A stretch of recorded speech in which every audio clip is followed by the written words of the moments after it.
All right. I believe this means we are live. Ladies and gentlemen, boys and girls, tech fans of all shapes and sorts and sizes and persuasions, welcome to another episode of the Monday Morning Tech Chat Show on the SGGQA podcast channel. I'm Juan Carlos Mel, aka some gadget guy, the SGG of this horrifically named podcast series. But what we care about is the Q&A. That QA at the end of the title stands obviously for the questions and the answers, as we try to dig a little bit more into these tech news topics. That's why I like to hold my podcast on a Monday. Give us a little time to kind of sort out the news from the last week. Maybe some news broke over the weekend, and we can kind of keep up with things better than just reading some headlines on social media and getting outraged. Kapakash, thank you. I was just gonna do a mic check. Audio is being really funky on my system right now. So we're in for another potential calamity episode. Who knows? I was kind of like jamming like with all of like the pre-show music, and then it just cut out. And like I have no idea if that's just me or if that's what y'all are hearing. So y'all telling me the mic is great. I'm gonna roll with it, and we're just gonna jump right in. We've got a lot of news. And I'd also really like to use the sort of second half of this podcast to chat out. There's a trend that we're seeing in how we talk about gadgets and sort of how phone sales are going, and consumers just sort of generally feeling a little apathetic towards new phones with exciting new features, but really they're not that exciting. So when we get kind of into that gadget block, especially because I think a number of us here are kind of photo nerds. I think there's going to be something meaty for us to kind of dig into, something for us to chat about. We have an incredible list of familiar faces and names here in the chat already. Seeing Dave Burns, I'm seeing Barry Johnson, Lampros, Cedric. Hey, what's up, Cedric? Michael Corcoran, J-Man150. I said Barry Johnson, T-Bubs, Kapakash, Michael Corcoran, Gwendolyn. Hey, Gwendolyn saying, hi, y'all, and what up, Barry? We got Ron Guido, we've got Kapakash, we got J-Man, we got Paco Stin, Landbit, Caribou. No, my scroll just went crazy. My computer is in a weird place right now. This workstation is definitely keeping me on my toes. What you look at? I saw Caribou. Where's Caribou? I'm sorry. Oh, Caribou Rotor. Just saying hello, all. Hello, Caribou. Dave Burns, when are you replacing your machine with mini PCs? Okay, so that is a very good question that has already immediately sidetracked housekeeping and the entire podcast, because I do have a plan. I have this monstrous workstation. It's a Threadripper with a 4070 Ti in a humongous case, and I am actively looking at retiring it and seeing if I can go to a much simpler video production setup here in my office. Something where I don't have to have a massive server case under my desk, and I can have like a little cute, like maybe Windows on ARM machine on top of my desk. And that way, if I need to run like, hey, I want to run a little mini PC to host, say, an audio town hall. And then that PC can send and receive audio, but it connects to a live streaming video editing PC, and both of them on my desk operating well below the power requirements of a Threadripper and a 4070 Ti.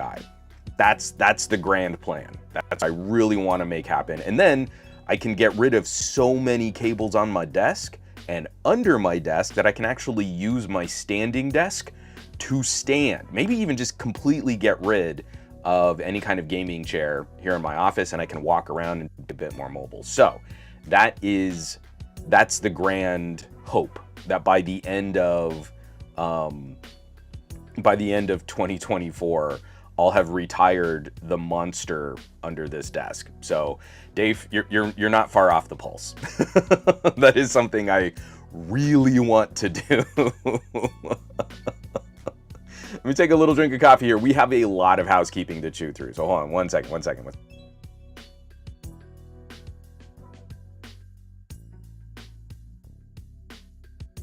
Okay, So last week was actually surprisingly busy. I only got 2 things published publicly, but I also front-loaded quite a bit on the Patreon.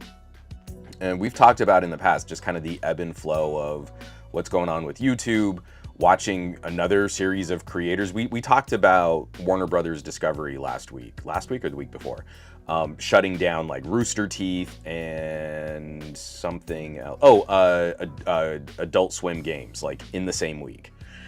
And then Matt Pat retired from the Theories channel, like Film Theory and Game Theory, and I watched his last Film Theory just talking about boys and role models and media, and like actually that was a really insightful video. That there were those gems that I used to tune in far more frequently, but it was also just kind of the end of an era, and I wanted to see the last video.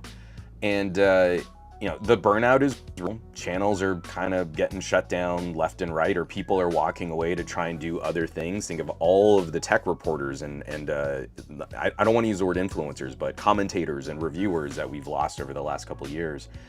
And it's kind of the community at Patreon that is almost single-handedly keeping some gadget guy operating. So that has to become a bit more of the priority, but I am working to find a more equitable share for when content goes there, maybe there's an early access, and then when it gets put out publicly. So I don't have the recipe yet.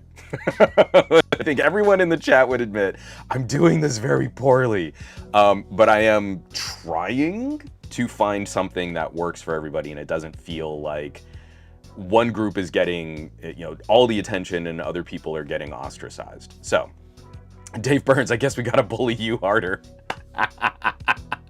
You haven't gotten rid of me yet, Dave. I'm still, like the skin of my fingertips, I'm still holding on.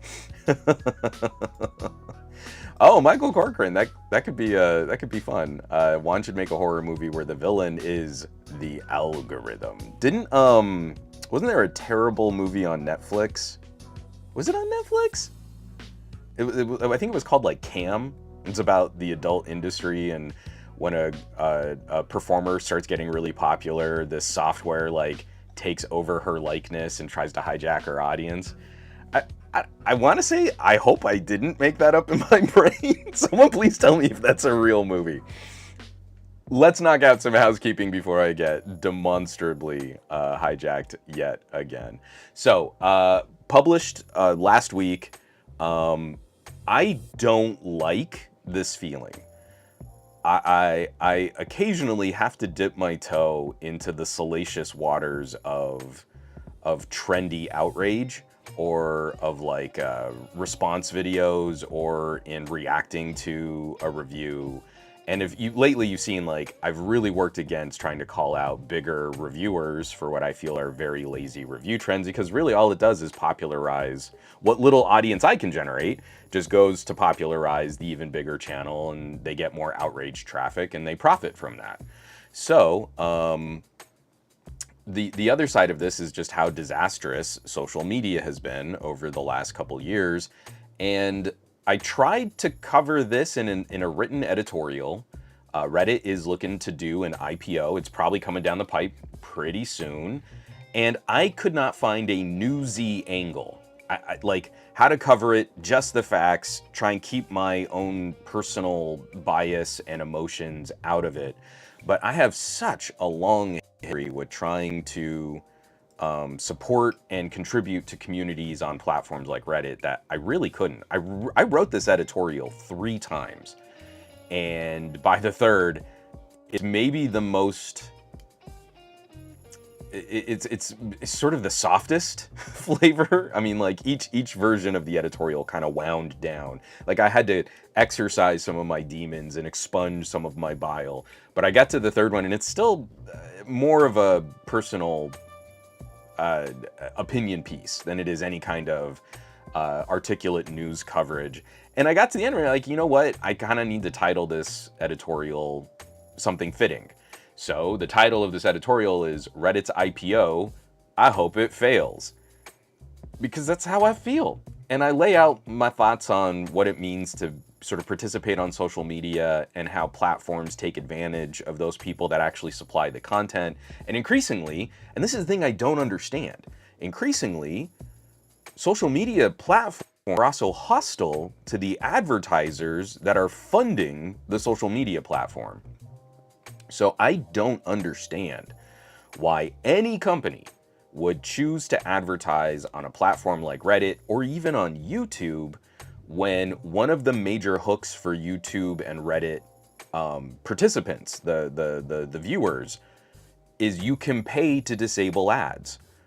If I see a platform saying, don't you think ads are annoying? We think they're annoying too, so just pay us $6 a month, $8 a month. A family plan is now like $30 a month. I don't know what it really is.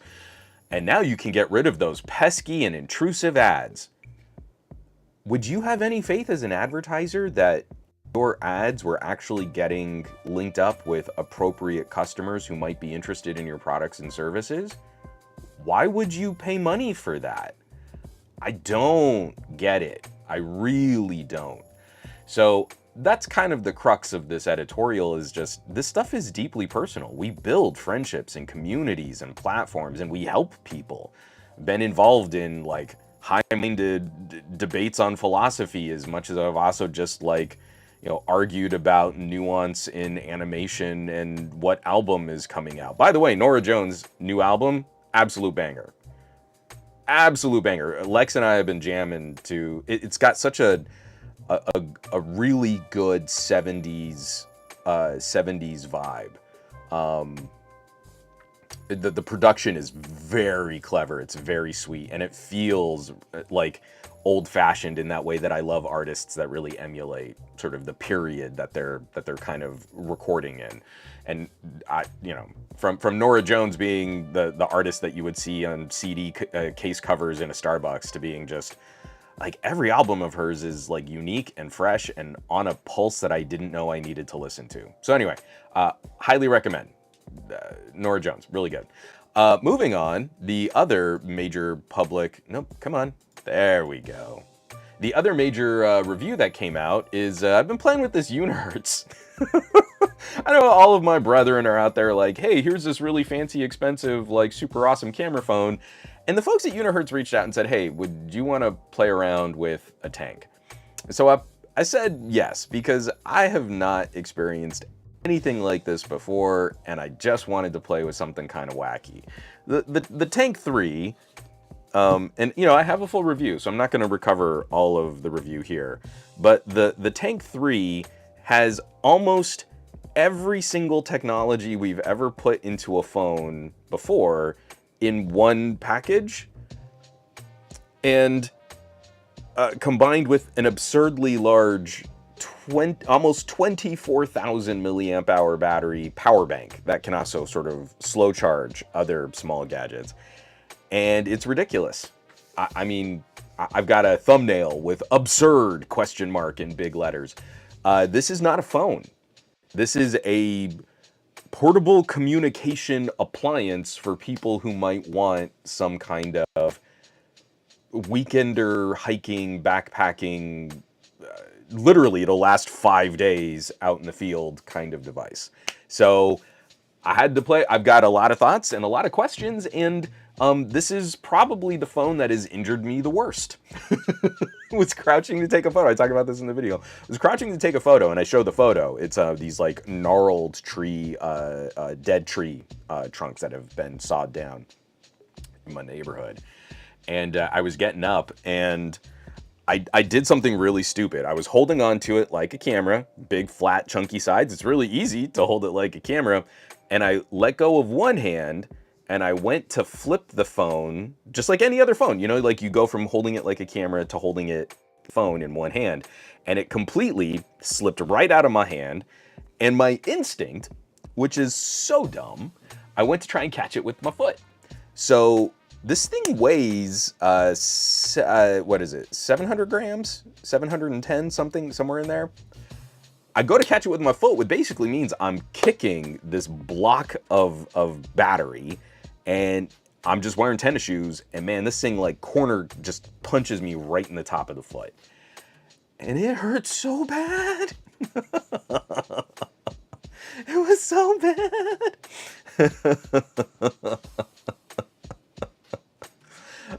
Yeah, Simon says, no, it's the Swiss Army Claymore of phones. Yeah, that's not a knife. That's a knife. I'm so sorry I made that reference. Yeah, Dave Burns, the Unihertz Battle Club, now with 30% more advantage to bludgeoning damage.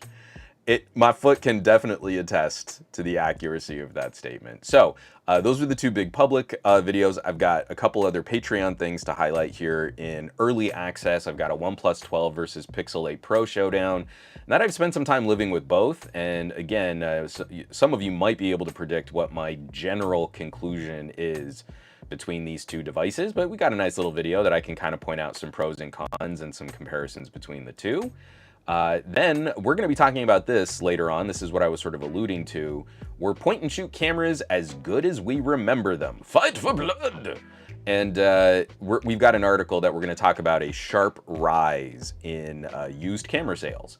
And influencers are really digging on this old school digital camera aesthetic. So I kind of want to...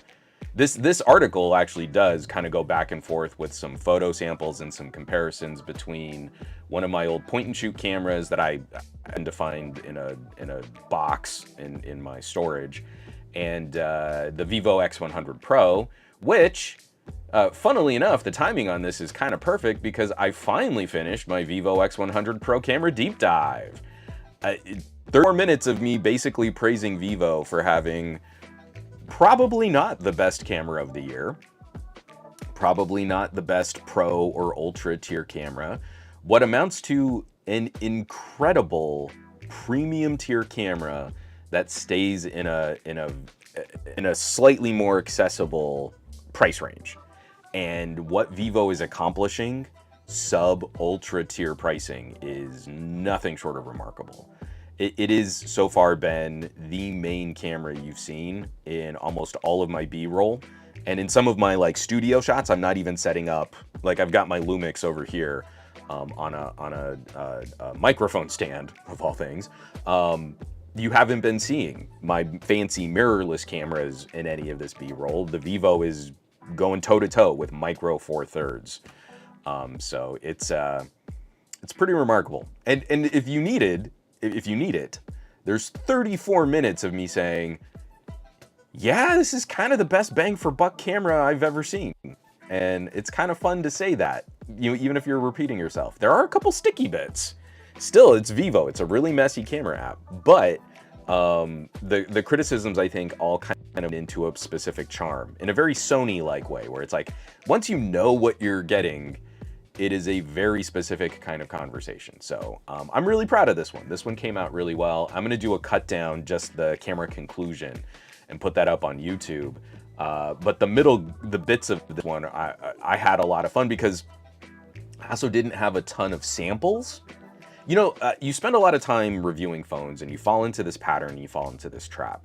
I'm gonna get this new phone, I'm gonna take it out into the neighborhood, I'm gonna shoot these trees, I'm gonna shoot this rock outcropping, I'm gonna shoot these flowers, then I'm gonna talk about all the pretty colors in the HDRs. And I did a lot of that with the Vivo too, but so much of what I'm shooting on the Vivo is actual practical work stuff. So like, the amount of product photography and product video samples that I have from this phone is kind of ridiculous. And so that's a good chunk of what's actually populating my review, is pointing back and saying like, hey, remember this battery I reviewed? That was shot from the Vivo. Hey, you remember all of the other phones on my desk? All of them were shot from the Vivo. The only thing the Vivo is not good at is taking photos of itself. And if I had to, then I would absolutely do that thing. And I got to take a quick pause here. McCorcoran3 subscribed to Prime for 31 months. Now let's see if I can give you the fanfare of glory. Let's see.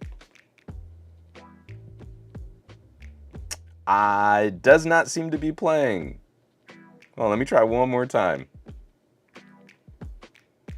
See, that's what borked. Okay, so McCorcoran, unfortunately, I think we have discovered what broke on my audio setup. So thank you for your support. You get the old school.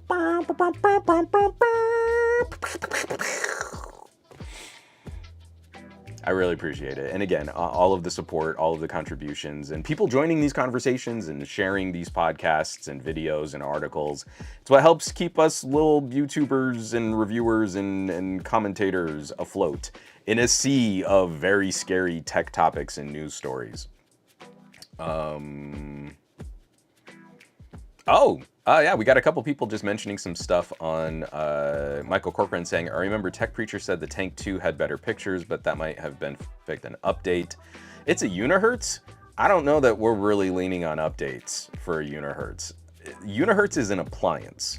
You buy it in the state that it arrives at, and if it happens to get any kind of polish, that is absolute, that is like such a wonderful additional little icing on top of the cake that you have to know that you're buying. So I would not be putting any faith into what it might be like after you've owned it for a while. Some other folks talking about rugged phones and Doji.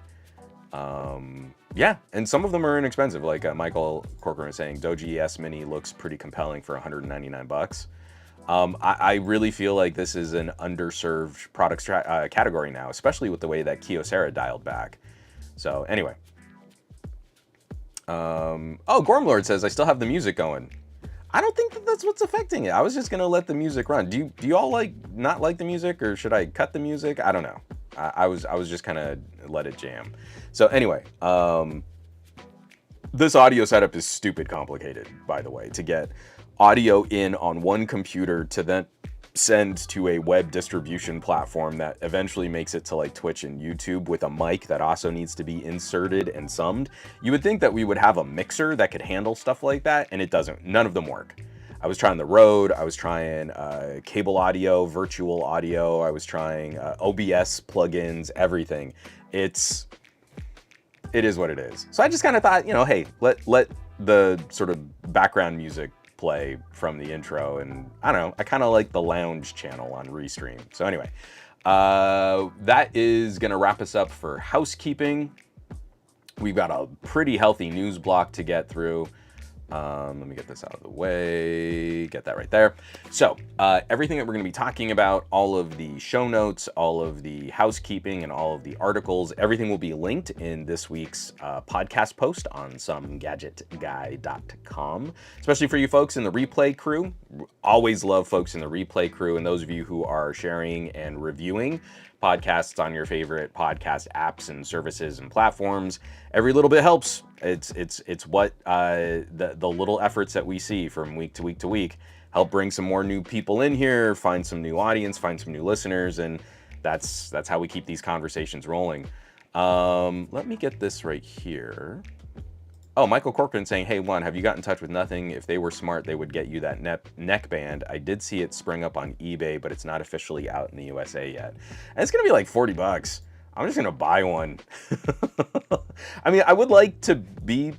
Again, we mentioned this on Best of Our Week. I don't have anything against Nothing. I think they're making some really fine phones, but so much of what they're putting into their design aesthetic is not what I'm looking for in a phone. And I don't want to be on the hook for reviewing a bunch of their gadgets to then say, like, this is a phone I'm never going to use, or this is a phone that's not really for me, or it's another really good mid-ranger in a sea of really good mid-rangers where I can get more excited about, like, the Zeiss collaboration on a Vivo, or the camera capabilities on a Pixel. It's that kind of stuff that makes it really tricky for me to reach out and say, hey, I'd like to play with your products, but I'm probably not going to review them that well. So I don't know. But seeing a good neckband, I'm always interested in playing with a good neckband. So as soon as it's available to purchase in the United States, I'll just buy one. And I'll probably throw up a quick and dirty review on the Patreon first and then have that go broad. But yeah, and anytime we see like good audio products and a company that seems invested in giving us a form factor like a neckband Bluetooth audio kit, we have to highlight that. We have to shout it out. It's mission critical, and we really want to see what those things can do. Hold on one second. Let me get another drink of coffee here.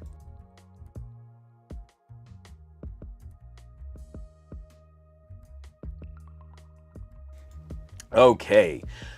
If we have FCC news or sort of government or policy or regulator news, I like to start off with that. And we don't have to spend a ton of time on this one because I want to say it was almost a year ago now. A while back. I have no idea in what episode number we might have talked about this. I'm so bad at keeping track of my own podcast. We covered the open comments request for the FCC to start reclassifying broadband. Not in terms of Title I, Title II, but in terms of what could a company offer that should be called high-speed broadband. And the United States classification for if you can sell this, then you can call your service high-speed broadband was 25 megabits per second downloads and 3 megabit per second uploads, basically maxing out the capabilities of most regions for DSL. And we've still been calling that high-speed broadband. I believe everyone in this chat, leave a 0 in chat if you think 25 down, 3 up is worthy of being called high-speed broadband. But we did open public comments, and we had a couple of politicians. We had a couple senators, actually, that were advocating for reclassification of matched download and upload. Some going as far as saying you shouldn't be able to call something high-speed broadband unless it's symmetrical 100 down, 100 up. And I was so excited for that because cable, for a lot of the regions here in the United States, cable broadband is asymmetrical.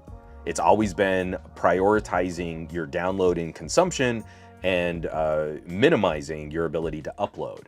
So we've got all of these like, oh, you can go and get Comcast gigabit internet. Not really. It's kind of like 900 down, 30 up. And if we think about all of these people who make these BS arguments about like free speech on the internet, you have to be a free speech absolutist. We literally have an economy in the United States where the majority of people who have access to any kind of broadband, the majority of them can consume, what is that, 30 times more garbage than they can contribute good ideas to the internet. You can literally consume 5 times more junk with a 120 split than you can upload better ideas to fight disinformation and misinformation and obviously manufactured, strategically weaponized social media content.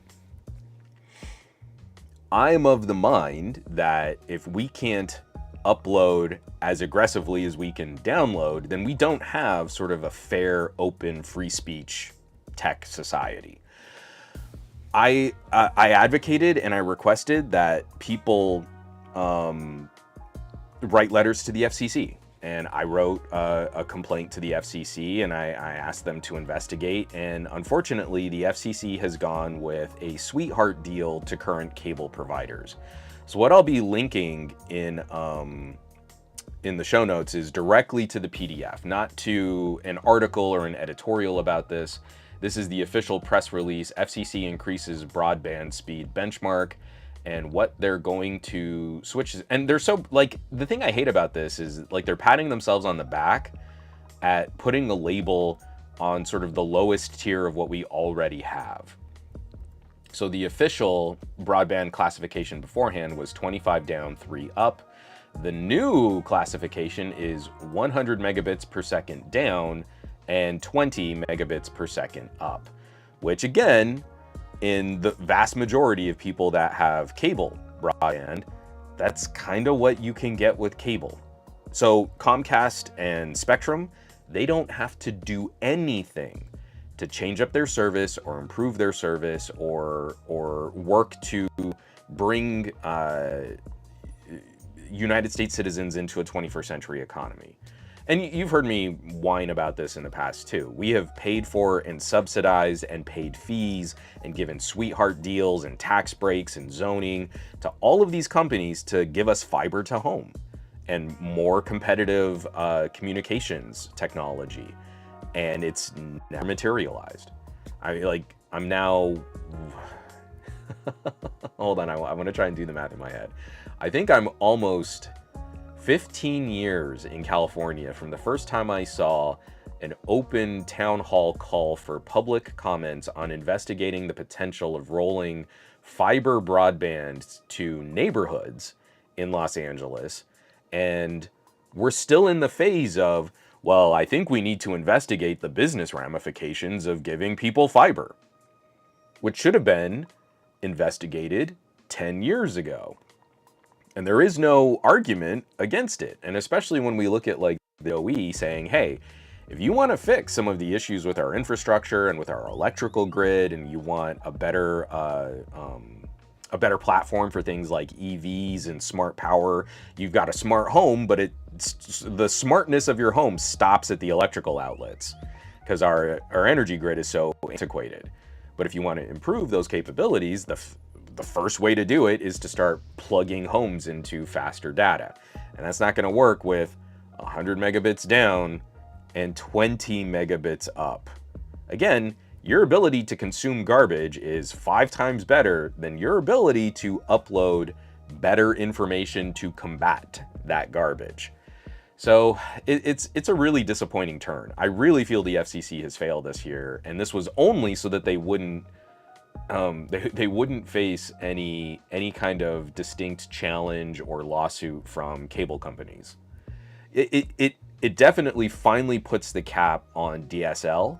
So now if you're AT&T, now AT&T has an incentive to start pushing more fiber because they don't have a copper cable solution in a lot of these markets. But again, it's so that you can't call it high-speed broadband.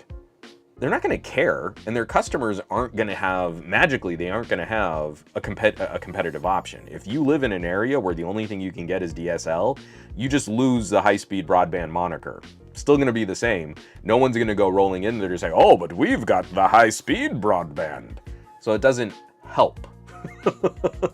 It's literally just what label you can put on the box. And that's not very impressive to work this hard to change the definition and arrive at something that's already kind of mediocre for a lot of regions.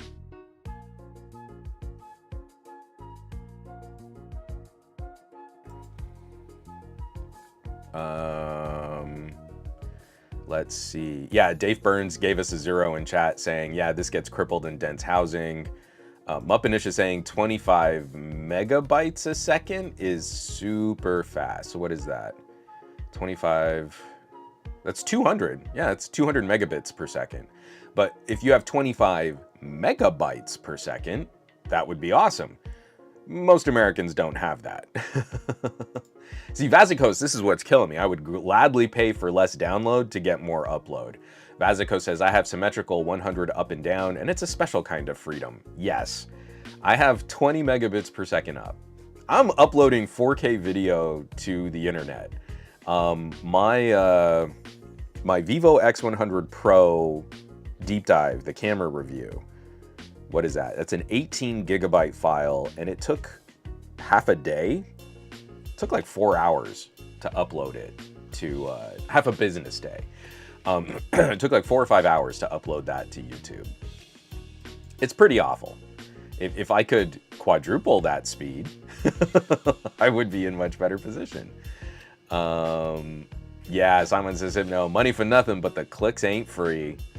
And also, data caps are disgusting. We definitely agree there, Vasicos.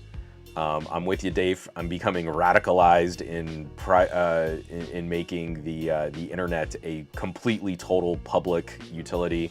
A lot of this should be publicly owned because it's been publicly paid for. And every time they complain, oh, but we can't do this infrastructure. You just need to give us more tax dollars. But don't regulate us. Oh, free market.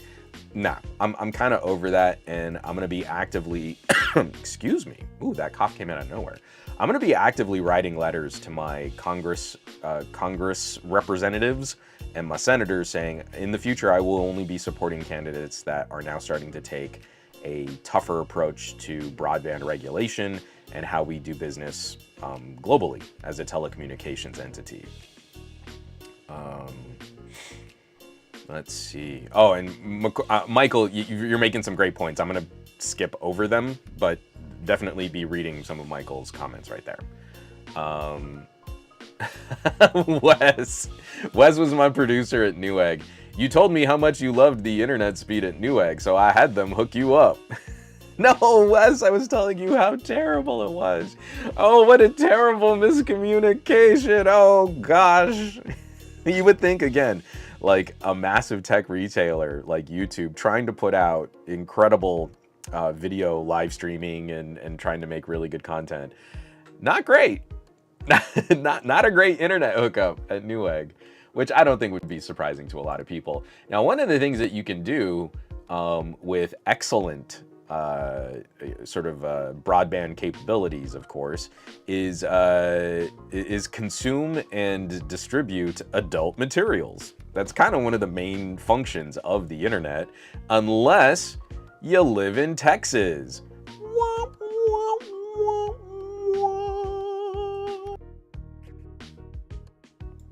Yes. So, this is coming by way of Ars Technica, written up by my nerd crush, John Brodkin. Pornhub blocks all of Texas to protest state law. Paxton says, good riddance.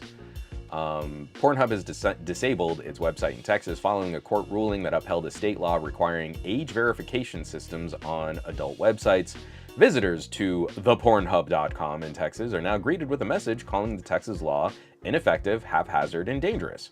Quote, as you may know, your elected... Oh, come on, I want to highlight this.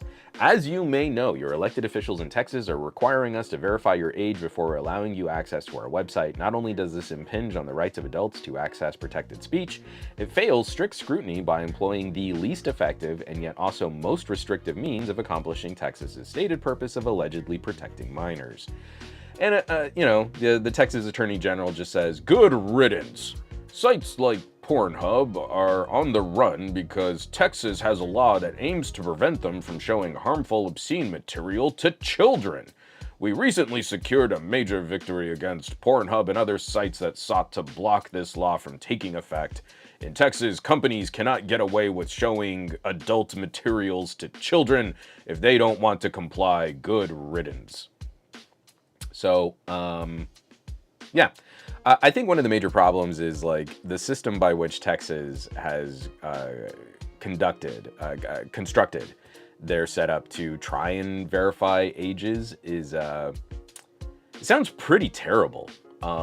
Where you've got to upload like photos of your driver's license to a state-run internet service, and that always goes really well, especially in an area like Texas where, boy howdy, do they not put good money towards that kind of digital infrastructure management or anything like that. So I'm kind of, again, in the same way that I was very skeptical of Apple's policy of building a back door into the iPhone so that they wouldn't have to pay more server costs on scanning for abusive materials. This is yet another one where it's like, I think this is just a punitive action on behalf of Texan politicians where they also then get to keep a database of every Texan citizen who might be engaged in some spicy extracurricular activities. Well, the only reason for you to upload your photo to see this material is if you're one of those perverts, you see. And I very much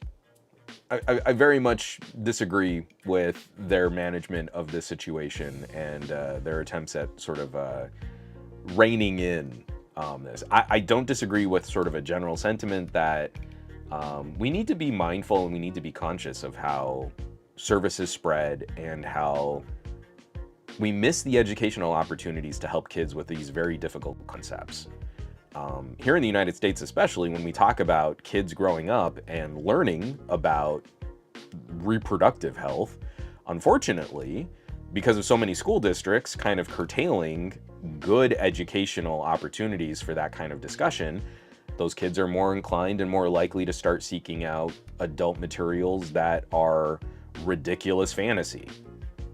I mean, there's nothing realistic about the depictions of reproduction in these videos, but in an absence of better information, what are we left with? That's that's all they have. So it's again, it kind of in the way that it kind of goes back to the previous story. You wanted to try and craft more reasonable education on this kind of topic for children.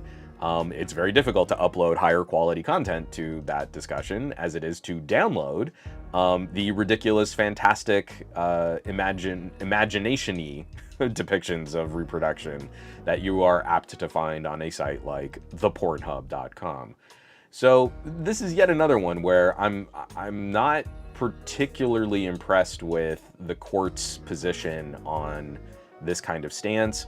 We'll have to see. We'll have to see how far this goes.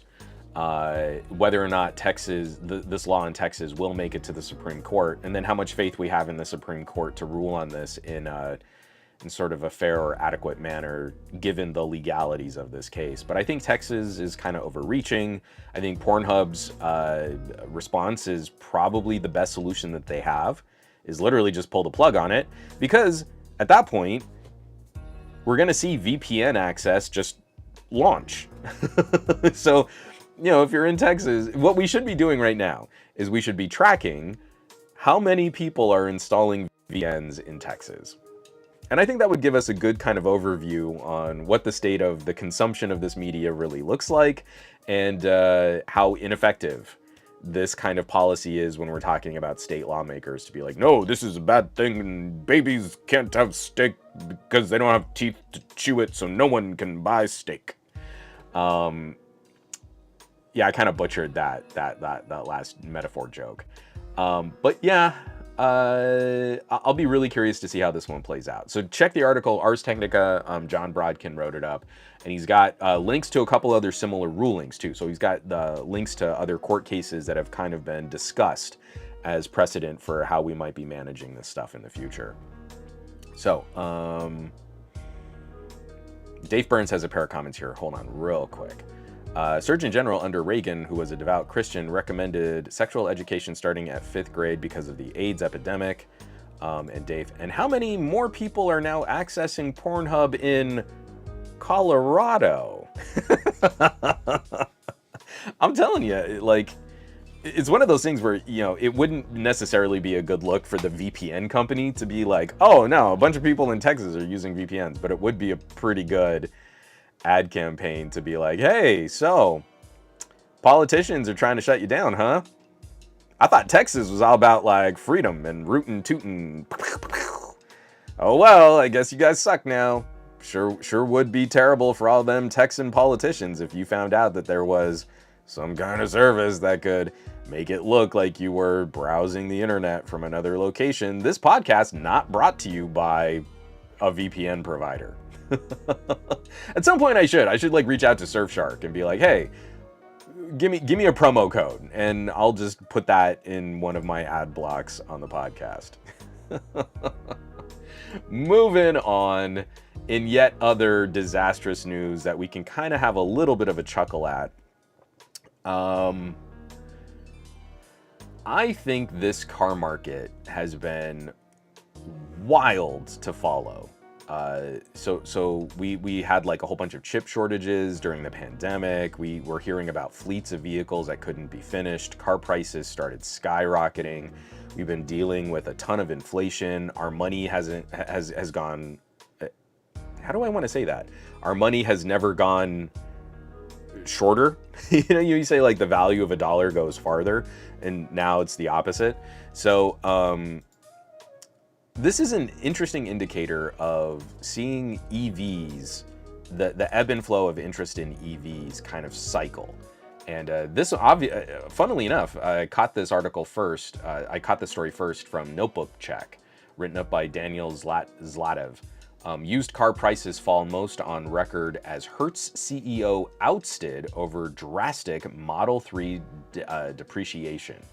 Tesla now beats those typical vehicle price depreciation champions that hail from Italy like Maserati and Alfa Romeo in a rather unfortunate ranking of the value its used cars lost over the span of a year. Used Tesla cars lost nearly 30% of their value since last February as Elon Musk kept cutting prices of new vehicles in order to stay competitive. So Hertz Rent-A-Car bought into a humongous fleet of Teslas, over 100,000 Teslas at their peak, back when like Model 3s were going for top dollar. The average price that they spent was over $50,000, and now repair costs are killing them, and the average price is now lower in like the mid, oh, it's right here in the article, $36,000. So they went from an average sales price of $51,000 to an average sales price of $36,000. They've now been hosting a fire sale to get rid of Model 3s that have kind of reached the end of their operational duty as rental vehicles, starting at 16 grand if you tack on the federal used EV tax credit. That is a substantial drop. And also, I mean, just think about like picking up a used Tesla for like 16K. I don't think I'd want, considering how interestingly assembled Teslas are and how expensive they can be to repair, I don't think I'd want to buy a used Tesla that had been flogged as some kind of rental car. That's not my speed. But someone who's maybe a little bit more daring, or someone who's willing to like say, hey, I'm going to buy it for 16, but then know that I'm going to put more money into repairing it, that is an incredible starting price for an EV. So this is, dang it, I'm trying to catch these little I got this like little dry spot in the back of my throat. Let me drink some water. Instead of coffee, I'm going to drink some water, see if I can just kind of loosen this up here a bit.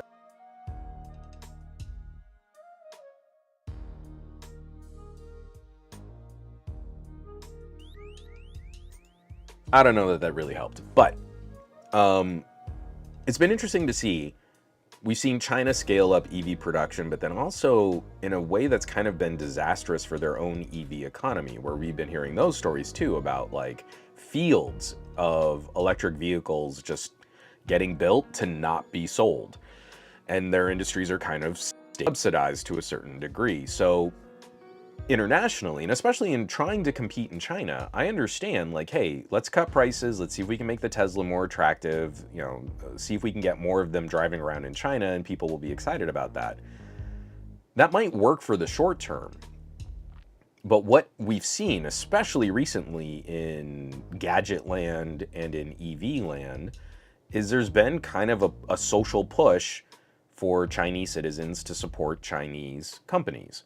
And there's something fun about owning something different, or owning something a little bit more exclusive, like an iPhone or a Sony XPERIA or a Tesla.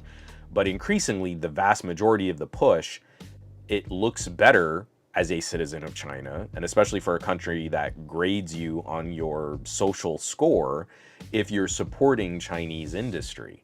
So anyone who's going into China right now thinking that you're really going to tap into this huge market of potential consumers, you might find this little bubble of success in being sort of an alternative, but you're never going to long-term last. And the more your products are sold in that region, the more it's likely that if you find some of that success, your products are just going to get ripped off. And a local is going to make something very similar and undercut your price, and then you're sort of going to tank. You're going to go out of business. I would not be putting a ton of effort into the Chinese market in the way that these companies seem to think they're going to find some kind of major success. So definitely check out this article from Notebook Check. I mean, again, I go to Notebook Check to read up on like laptop processor specs, but apparently they've been doing some pretty decent EV coverage too.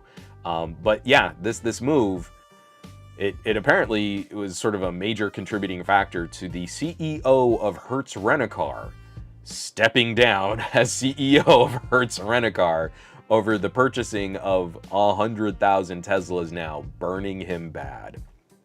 And especially with all the news recently, of the Cybertruck kind of getting delivered to customers falling apart. I saw a really cute video of someone who was like, oh yeah, I mean, the Cybertruck arrived and there was like a little rust on there. But don't worry, it's not like bad rust, it's just a little surface rust and I could just scrape it right off. Sort of ignoring that the oxidization of metal all rust is surface rust, but I digress. I can't think of very many other companies that have fallen as fast in sort of the public's estimation of being a cool company and then now becoming kind of a joke or the punchline to a joke. And I'm still waiting for that final like market correction to occur. What is it gonna take? And someone dropped me a comment here in the chat. What is it gonna take for a proper market correction on how poorly Elon Musk has been operating as the figurehead of companies like SpaceX, Tesla, and Twitter? What will eventually get all of those people that are, sort of blind sycophants that always try to make it sound like, oh, but I mean, it's like no big deal if your Tesla's tonneau cover doesn't work. I mean, they'll fix it. So you just go ahead and take the vehicle, even though it's broken, and then, Tesla they'll totally maintenance it. You don't have to worry about that. I think at some point, the bottom has to fall out. I just don't know, how do you get there?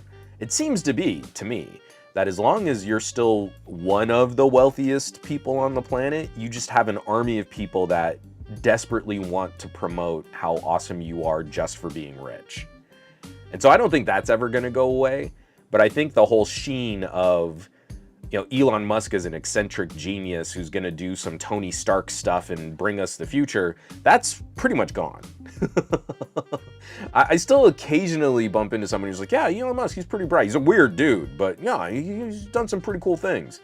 And now it's like even that's starting to erode, where it's like, no, Elon Musk seems to just always be the guy who buys his way into something that is kind of cool and makes himself the face of it. And then he's gotten lucky with government contracts that subsidize the business he's trying to make, but it's through no actual business acumen. He's just really good at trying to convince politicians to give him money, taxpayer money, so that his businesses can stay afloat.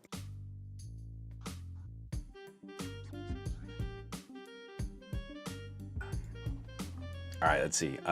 Dave Burns, it's super cool for it to become a three-wheeled vehicle on the interstate. That would be kind of fun. Just I bought this Tesla, but now it's a trike. Simon says, Hypno, Dave Burns, car-free American equals pinko commie socialist Marxist. Dave Burns says, I love seeing the Ioniq 6 in my neighborhood. They look so cool. I'm still leaning towards Ioniq 5. Something it's I would prefer, like with that new Rivian 3, I want to say it is, the little one. I want a little EV hot hatch.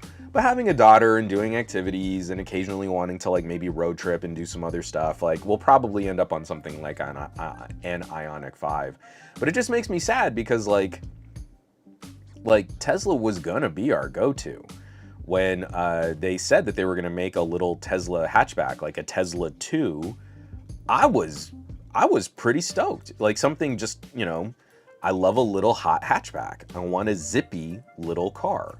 I currently am tooling around in an old, beat up, busted Nissan Versa.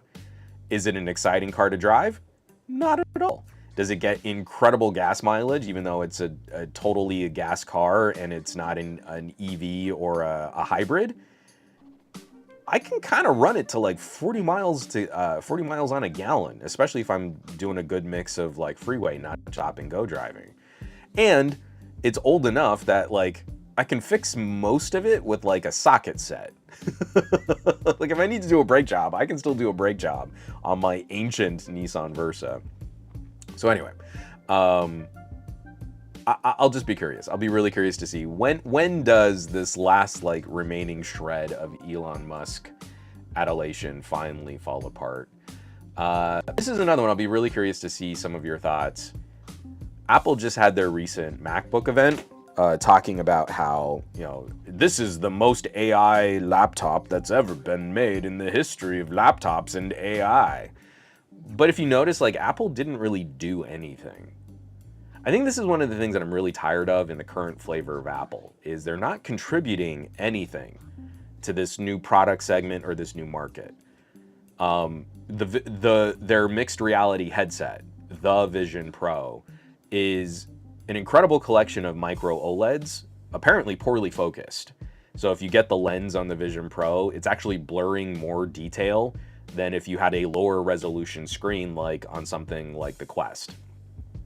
I'd need some other people to kind of confirm the clarity and the measurements of how you measure the optics in the Vision Pro, but for all of those dots on those micro OLEDs, you're really not getting better clarity than what you can achieve with other lower resolution screens.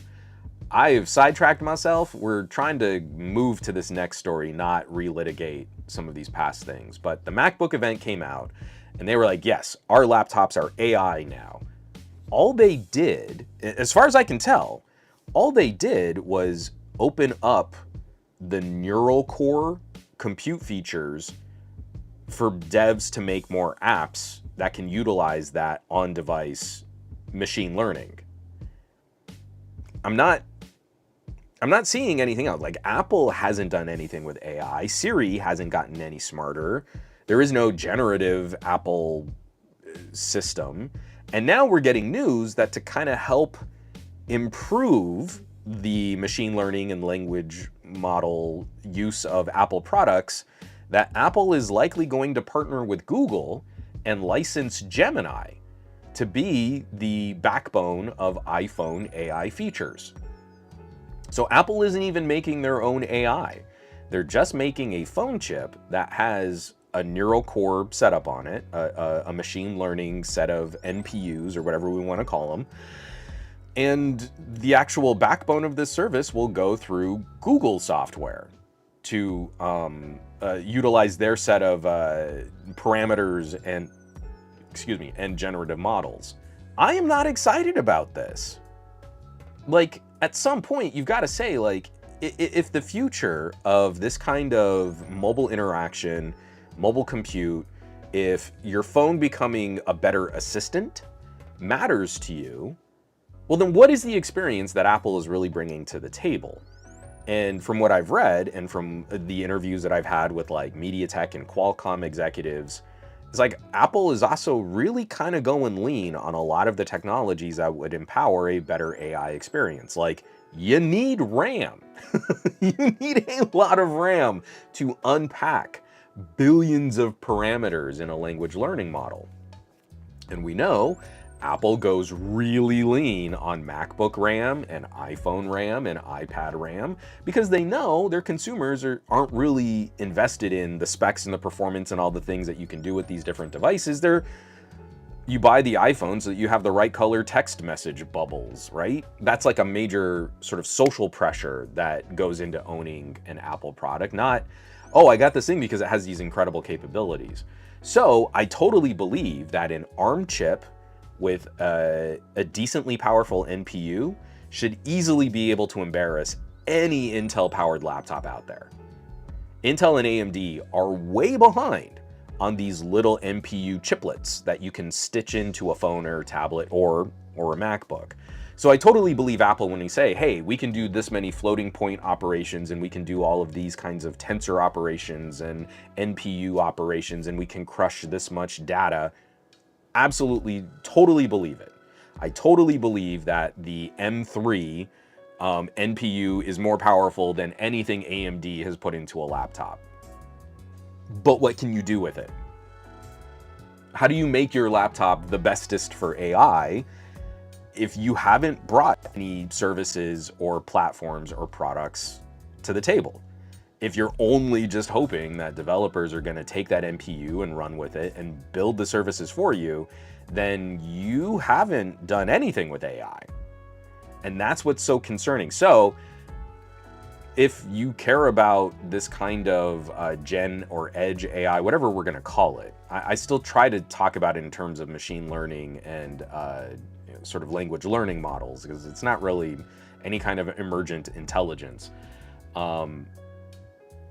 Your experiences on an iPhone are going to be exceedingly similar to using Gemini on an Android. If you talk to Siri as your assistant, you're likely just getting search results from Google. I just don't understand, again, at what point do you look at what you're paying to own some of the most expensive tech products on the planet, and if you say you care about this direction of technology or these features or this kind of capability, it's not really a good platform for that. It's not really the platform that's going to drive any of the change or innovation or improvement to this kind of setup. On top of that, I'll just be really curious to see, will Apple go the Google route of making this as cloud-based as possible? Again, I'm very anxious to see over the next year or two the difference between on-device capabilities and cloud capabilities. That's one of the talking points in my OnePlus 12 versus Pixel 8 Pro video, is both of these companies talking up, hey, our phones do AI stuff and photo editing and processing and look at all this cool stuff. But one company is really leaning into doing as much as they can on device, and the other company is heading off in the opposite direction of everything you do has to get uploaded to a server and processed in the cloud and then shot back down to your phone. And that's a lot of data, especially if you start working with like video clips. That's a lot of information that you've got to transfer back and forth. Let me take another drink of water here. Let me see if we got any fun comments.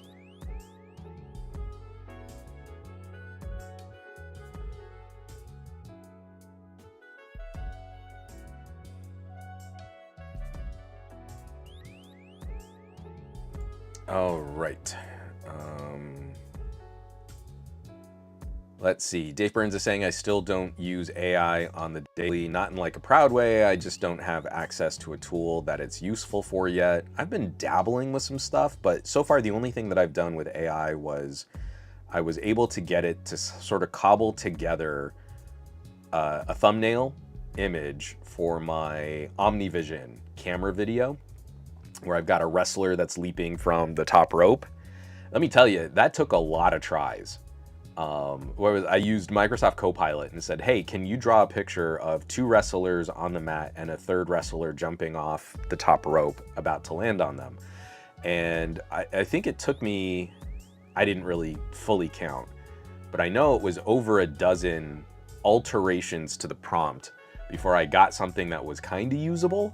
And then it took yet another 10, hey, refine this image, eliminate extra limbs. It was a nightmarish Play-Doh gobble of like, the wrestler that's jumping off the top rope had like 3 arms and 1 leg and like this distorted head. All right, give me another image like that, but can we have the wrestlers have the correct number of limbs? And then the 2 wrestlers on the mat would get like knotted together. They were technically 2 wrestlers, but they would be like this blob where you couldn't tell where one wrestler ended and the other began.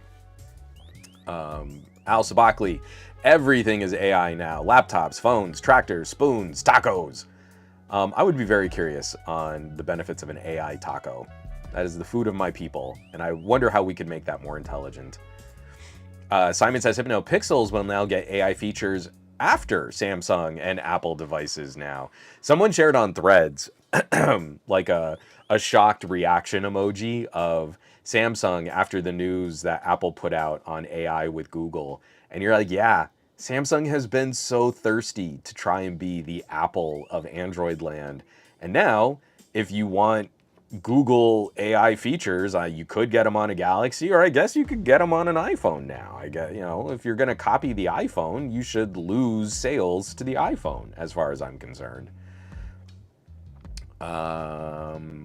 Oh, I'm sorry, Nicholas, you're giving me some great stuff on Elon Musk and EVs, and these are excellent comments, and I don't mean to just be kind of skipping them. It's just, we've got a lot of show to get through, so unfortunately, I'm just going to ask that people catch your comments and read them, but I'm not going to go back and check them out. But thank you, Nicholas. These are really solid points that you're bringing up. Simon says, if no, I use ChatGPT to create really good journey prompts. It sounds about right. Just like AI for AI to make AI content that AI will like. And Michael Corcoran, I do a lot of research on health stuff, and it's absolutely dreadful for information about healthcare. Doesn't rely on peer review, very little help. It can be a little convenient if you want it to make a quick chart for health spending by GDP, but even then, it will often have dated data that you have to correct for anyway. So yeah, my experiences have been pretty poor. I'm trying to find like if there's a good tool. So for example, someone recently, and I would love some suggestions here. Someone recently suggested it would be a benefit if on my podcast I did better chapter marking. But I ramble so much, it's really, really difficult to kind of line up the time code. It's almost like I've just got to listen to my podcast in real time and go, oh, okay, right about here I was talking about this news article, and right about here I was talking about this phone. How do I put all that together? And there have been a couple like AI tools, like how to add chapter markings to your audio podcasts. I don't understand where the metadata lives on an MP3 so that you can add chapter tags. It's not in the ID3 tags. So I'm looking up all these tools. There's like an online tool. Most of this is written for Mac. There is almost no PC software that can add ID3 tags and chapter markings to an MP3 file. If you upload to a service that does it for you and tries to automate, there's one, it's like, oh, we'll use AI to listen to your podcast and then add the appropriate chapter markers. And you're like, cool. And then there's like, it's only gonna be like $100 a month and you have a maximum of hour per podcast. And you're like, I regularly have 3-hour podcasts. I cannot use your service. So it's incredible. Yeah, Pup on Tech, that's great. Everyone would like chapter markings. What I need is someone who wants chapter markings on this podcast to reach out and say, here's how I think you could do it. Because I have been digging for the last month on what is the solution to try and deliver that. And I haven't found anything that's genuinely capable of kind of automating some of that workflow. And even if I did it manually, I can't find a good consistent way to add the metadata to an MP3 file on my own. Like if I just had, you know, an MP3 ID3 tag editor, I could go in there and just put in chapter, this time code, chapter, this time code, chapter, this time code. I would do it manually if I could, but I can't even do that. It does not live in a easily publicly addressable way for me to edit that information in the MP3 file. So, oh, Pup on Tech is saying they'll look into it for me. Okay. Let me know. I'm serious. Like I need the assist, and I think it is something that would kind of help for a podcast that regularly runs over 2 hours long. We got a couple just quick little techie stories here. I'm not going to spend a ton of time on this because I don't feel this is the big exciting thing that Qualcomm is going to want to talk about over the next couple weeks. But it's interesting in a where does it fit kind of way. So, let me get this out of the way here. So, sorry, gonna screen share. This is coming by way, actually these next two stories are both coming from GSM Arena. This one was written up by Peter. Hello, Peter at GSM Arena. Snapdragon 8S Gen 3 arrives with Cortex X4 core to power the flagship killers of 2024. The 8S Gen 3 is a... I was kind of confused by just the naming on it, but the 8S Gen 3 is similar to the 8 Gen 3 in some ways, but it has a different medium core configuration, and it has a lower power GPU than the 8 Gen 2. So, for example, the Snapdragon 8 Gen 2 has an Adreno 740, the 8S Gen 3 has an Adreno 735, and one of the differences, especially when we look at like camera performance, the 8 Gen 2 is capable of 8K video at up to 30 frames per second and 4K video at up to 120 frames per second. The 8S Gen 3 is only capable of 4K video up to 60 frames per second and 1080p at up to 240 frames per second. So this is a significantly detuned chip from the 8 Gen 3 and the 8 Gen 2. I'm very anxious about Qualcomm's naming convention. We have a Snapdragon 8 Gen 3. The 8 Gen 3 is an incredible powerhouse chip. We also have an 8 Gen 2, which is still one of the all-time best performance per watt players we've ever seen in mobile. It is phenomenal. It will be a phenomenal chip for years to come. It is the spiritual successor to the venerable Snapdragon 865. By naming another chip an 8S Gen 3 and giving it beefier CPU capabilities over the 8 Gen 2, but weaker GPU capabilities over the 8 Gen 2, it's in a weird middle spot. I almost feel like this should be the premier Snapdragon 7 series. Depending on what you care about for why you buy your phone, the performance of this might be better for CPU-bound tasks, so maybe something like video editing might get a little bit of a nudge over an 8 Gen 2. But then if you care about gaming, I think you're probably in for a better experience if you look for an 8 Gen 2 powered phone that's maybe a year older, or you can find a great deal on something like OnePlus 12R. OnePlus 12R just has a proper Snapdragon 8 Gen 2, and it's a very inexpensive phone. That thing's a monster. So where does an 8S Gen 3 fit into this crazy lineup of different chips and parts and pieces? And I kind of feel like that should be like a Snapdragon 7 Plus Gen 4 whatever. But it is using that Cortex X4, it is using that one same big core, so I kind of get why it's an 8 series, but it's now splitting the difference between an 8 Gen 3 and an 8 Gen 2, and it doesn't carry the same graphics performance of the 8 Gen 2. I feel like Qualcomm really needs to take a look at their product lineup and their product roadmap and just try to find ways to sort of simplify what's happening with some of these different pieces.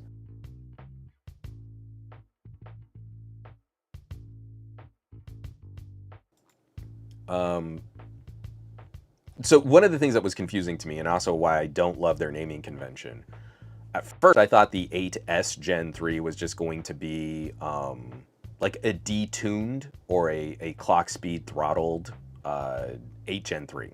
So we have this thing called binning. So you make a whole bunch of chips, and not all of the chips perform the same.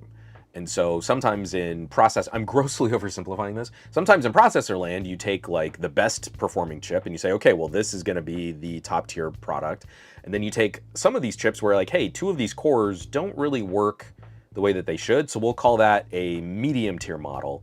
And then we've got a couple of these chips where it's like, okay, there is a certain performance within a certain envelope that is totally appropriate for these tasks, and we'll put this into a different bucket. We literally bin the chips based on how well they can perform. So what I thought the 8S Gen 3 was going to be is a different binning. Instead of getting an 8 Gen Plus 3 or 8 Plus Gen 3 or 8 Gen 3 Plus, the 8 Gen 3 is a monster. There's really no reason to give us an even higher performance part on the 8 Gen 3. So if we have some chips that are kind of underperforming, why don't we slap an S label? But the medium cores are different. So Qualcomm has gone out of their way to include a big Cortex X4 CPU core. They purpose-built the 8S to fit into this spot. It's not just some of these chips are underperforming so we can't sell them to premium phone manufacturers. There are different medium cores between the 8S and the 8.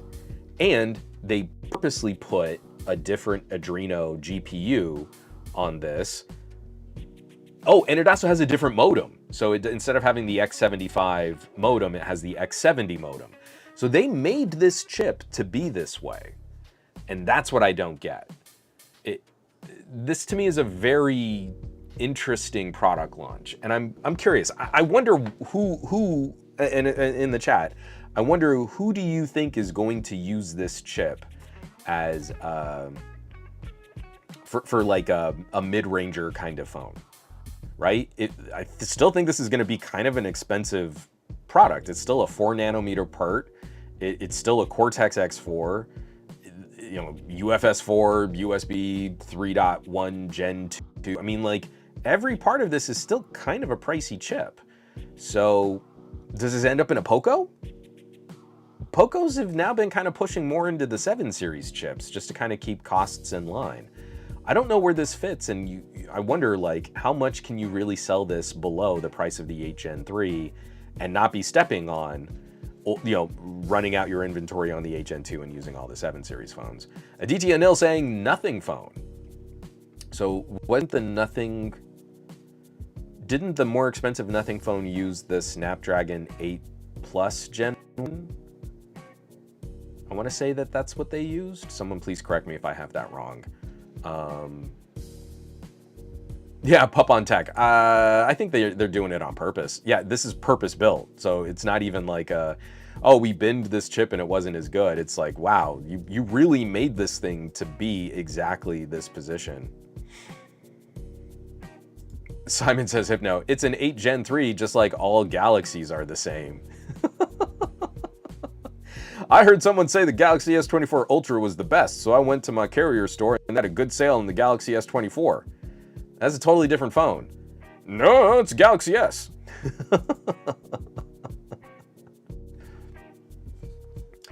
Yeah, Pup on Tech, this is why I'm kind of confused. It makes no sense as this is a flagship killer type chip, but not as good for gaming. Usually gamers, flagship killers, people want raw GPU power.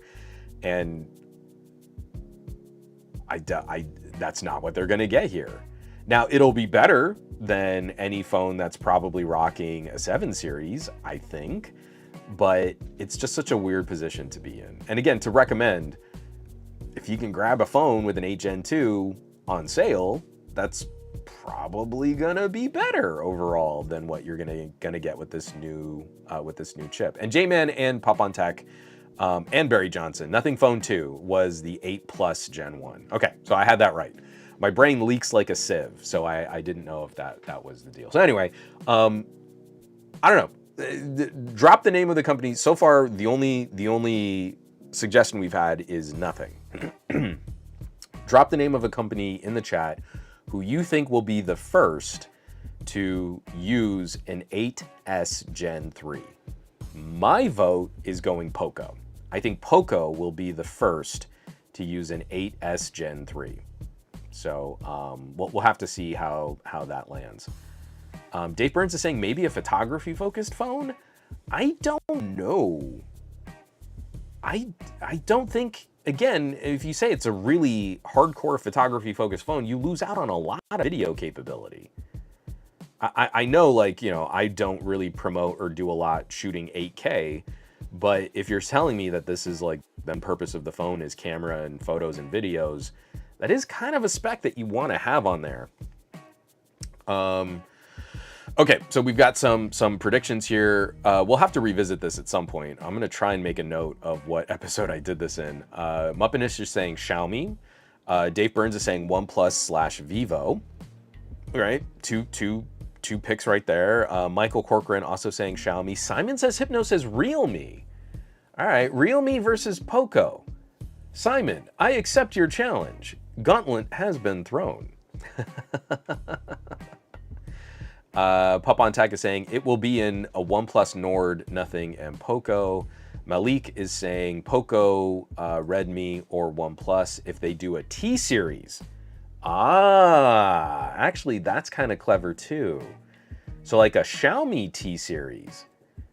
But that's what's kind of tricky is the 8S Gen 3 has to undercut the price of a Dimensity 9300 because the Xiaomi T series last year was using the 9200 Plus. That was a great chip to get at a lower cost than an 8 Gen 2. And Pup on Tech is saying maybe a mid-ranger Sony. Well, that carries us into our next article here because I don't know what's going on with Sony in the premium tier or in the mid-range. There have been lots of rumors floating about Sony recently, and I'd love to see some thoughts on what people think. So this is the other story written up by Vlad at GSM Arena. The Sony Xperia 1 Mark VI might give up on the 4K display and the tall aspect ratio. And then they have a sort of a concept render of what that'd look like, where they're going to step down to a more traditional 19.5 by 9 aspect ratio instead of a 21 by 9 aspect ratio. And you can see just that it gets a little bit wider. That's kind of the big difference is Oh, and instead of a 4K resolution, it'll probably be one of these 1440p plus resolutions that, again, we're very familiar with these on other phones. I've been saying for a while that as soon as you hit to 20 by 9, the difference between a phone at 20 by 9 and 21 by 9 is not extreme. And it took me a second glance to look at these concept renders and go, oh, okay, I see what they're doing. It is a little bit wider. But how many people? So I've got two. First of all, just what are your thoughts on Sony making their phone a little bit wider? I'm kind of disappointed if they lose out on what is going to become a Sony Xperia design.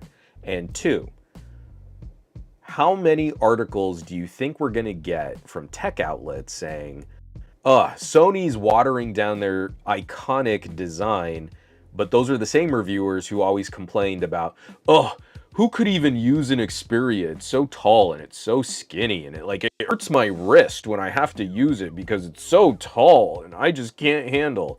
And then that exact same reviewer is going to come out and go, why even buy an Xperia if it's more like other phones now? If it's just going to be the same as other phones, you should just buy those other phones.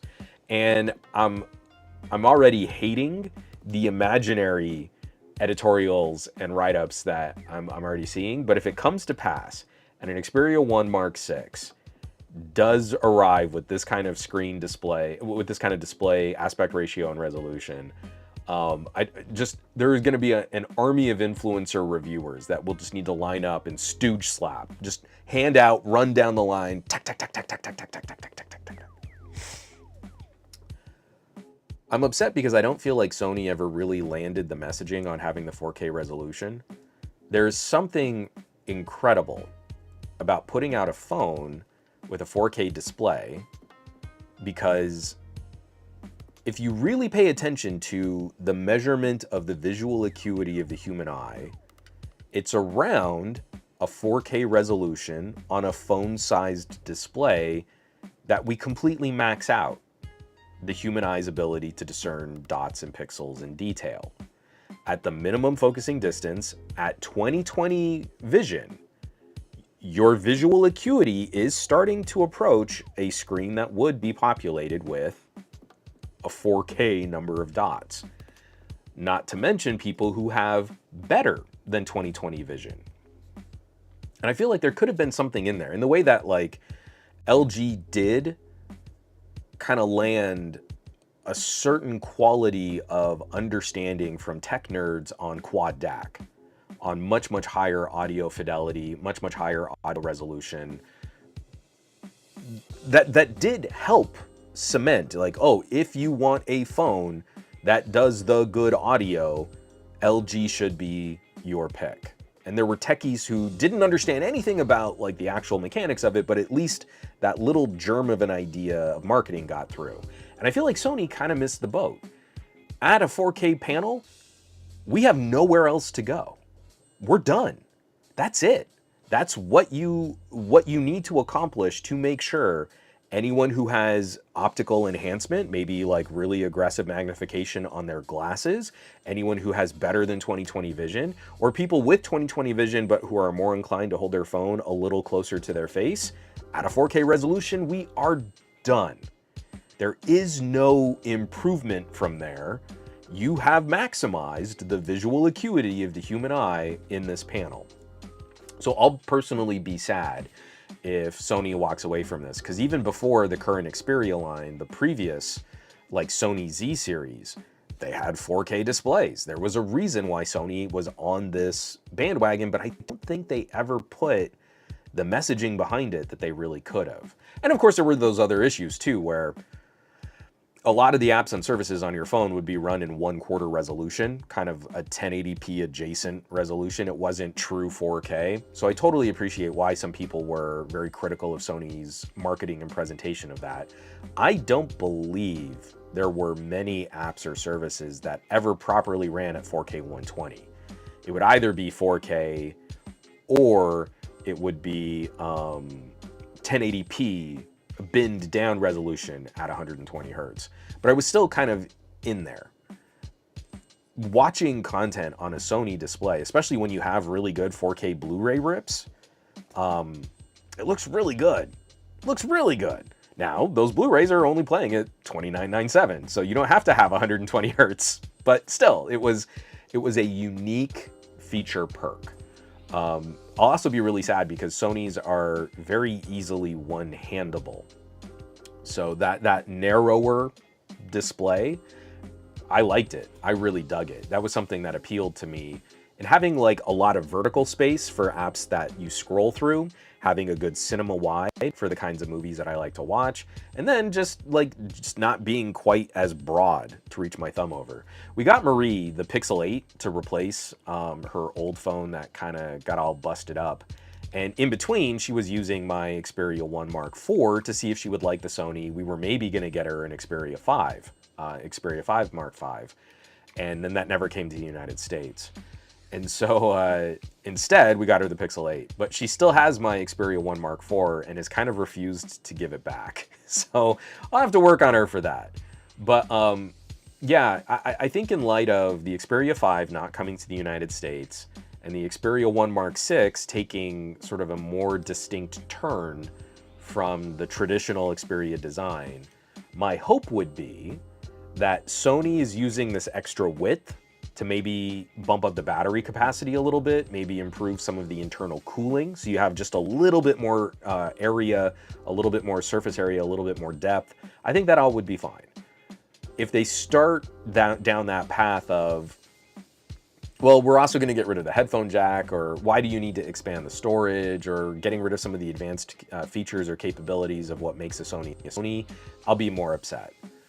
If this screen is a little less expensive to incorporate into the Sony phone, and this helps keep prices in check while other technologies improve, I'm not going to be too upset about that. But it is a bit of a bummer. Sony was like this last holdout. We're making our phone different. We're making our phone the way we think we should make a phone, not just copycatting every other manufacturer out there. And little steps like this make me anxious.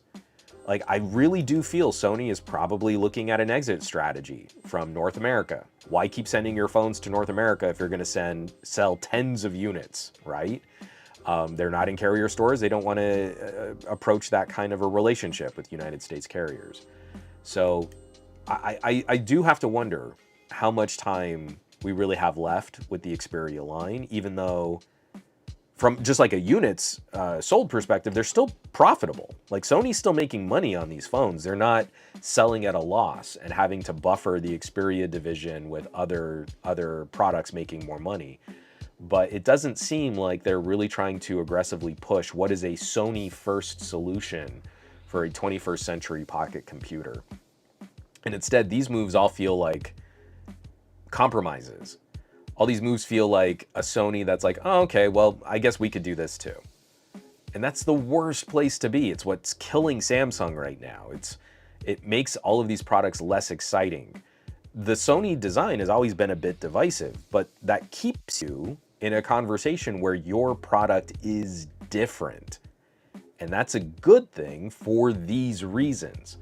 But they're not following up with the good marketing to tell consumers why their products are the way they are. So if you see a Sony and it's kind of like any other phone, but the forehead and chin bezels are bigger, why would you buy it? Why jump on that? It doesn't make any sense to me. So anyway, sorry, let me catch back because we did have some comments here, and I'm gonna drink another little drink of water, and then we're gonna talk about more photography. Huzzah!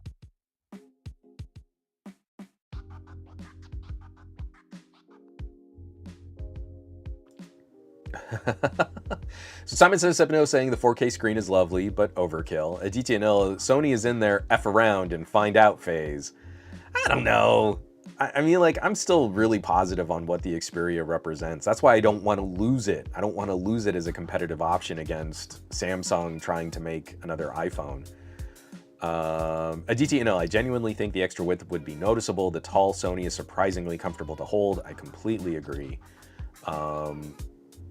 Carl Gunderson, though, immediately snaps back. About time Sony is going back to a more traditional aspect ratio instead of doing the cinema-style aspect ratio. And Carl, I have to ask, like, what does a more traditional aspect ratio mean? Because 19.5 by 9 is not any kind of traditional aspect ratio. It's so much closer to 21 by 9 than it is 16 by 9. So it's kind of just this middle step in between. It's not even a middle step. It's still almost 21 by 9. It's just not 21 by 9. So that's the thing I've never kind of gotten about the argument against Sony's aspect ratio, is because Samsung's are 19.5 by 9. I want to say Vivo's, like this Vivo, I think is 20 by 9. I might have that a little bit off, but you're already so close. So if there is cinema that is shot at a 21 by 9 aspect ratio, then it is perfectly represented on a 21 by 9 display. It's not just a little off down to 20 or 19.5 by 9. Anyway, I'm not picking on you. I'm just kind of curious. Like, people say stuff like that and you're like, yeah, but we're not close. We're not close to a traditional aspect ratio. Simon says, no, my bad. Eyesight prefers a wider screen. Pup on Tech saying, seems like Sony is dead if they just make it like everyone else. Michael Corcoran, I understand Sony's motives, but I'm in favor of anything that keeps some variety in the market, but that feels like it's getting harder to do, at least at scale. And I'd be curious to see, like, maybe if the Xperia 1 Mark V didn't sell very well. I haven't seen good reporting on what their last year of sales look like, especially because their launch for the Xperia 5 was very haphazard. It was very limited and very regionally dependent.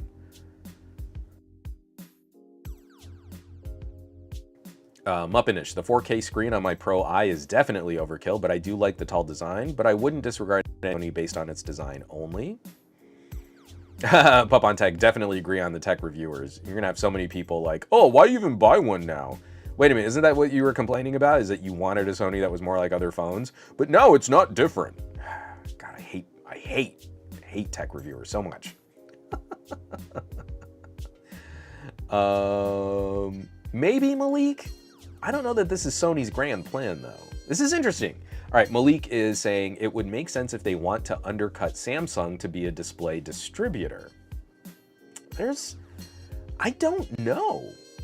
I don't know if that's what Sony is looking to do, because I think Sony is much more interested in selling the best parts of their own tech in their own labeled device. But you know what? If the Xperia is under the Alpha camera division, then yeah, maybe that could be part of the play or part of the pitch.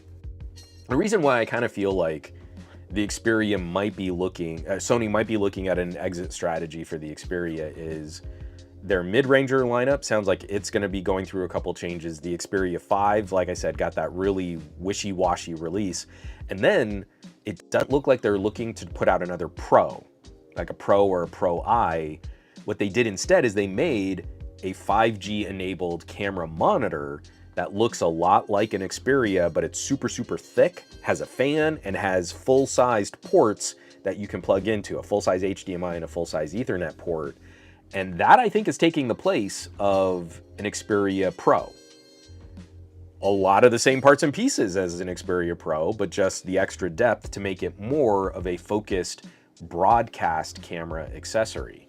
So I think Sony has kind of learned what they need to learn from Xperia phones, and if they continue to make and sell Xperia phones, it's going to continue to sort of refine and whittle down into only a couple options left. And Michael, I'm with you there. I so hate to see any distinctive feature go away, the diminutive Zenfone 10, 4K displays, etc., etc. Simon says, if no, it's not double standards, just excuses to make articles like Sony aspect ratio, I was wrong. Now that Sony has left the smartphone market, I'm sad. I told you never to buy one and that you should only buy Sam apples, but now we miss the competition from Sony. Who would ever, how do you even say Xperia XIII? Oh, who could even buy one of these? But now that they're gone, oh, we should miss them.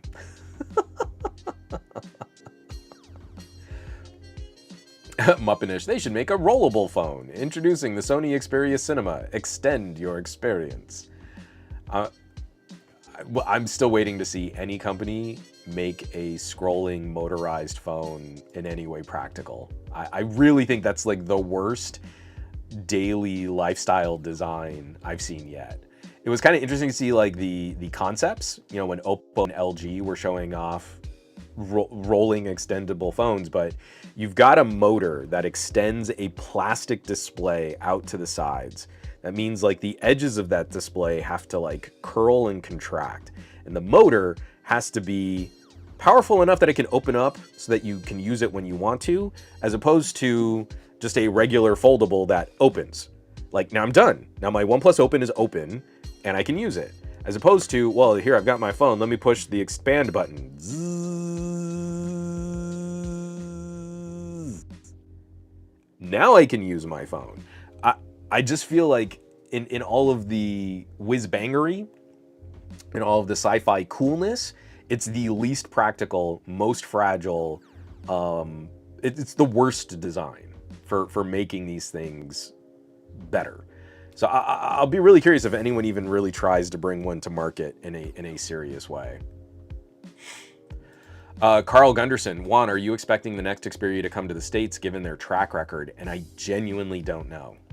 I've actually kind of lost touch with Sony PR over the last year. I was doing a lot of work on Xperia 1, and I tried to make a bigger play saying, hey, I've got an international audience, I'd love to cover more Xperia 5, and their PR kind of acted like, oh, well, if you get a lot of traffic in regions like India, where our phones are really popular for people to watch videos about Xperia, then I don't think we should work together anymore. And I was really kind of taken back by that. Like, people are curious about your phones all over the world. And I'm based in the United States, but that doesn't mean like we can't have a conversation just talking about like where these things might go or what might be. So we were planning all of these follow-ups. Like, I was even going to interview some of the Sony engineers about like the differences in camera sensor technologies, but that kind of fell apart and now they haven't gotten back to me. I'm very anxious that this is a slow decrescendo, a chilling of Sony selling in regions where they're not immediately popular. And I don't think it's going to happen with Xperia 1 Mark 6. I think Xperia 1 Mark 6 might still come to the United States. I'm not confident that into the next 3 years, Sony is really going to be looking at a regional distribution strategy that involves North America.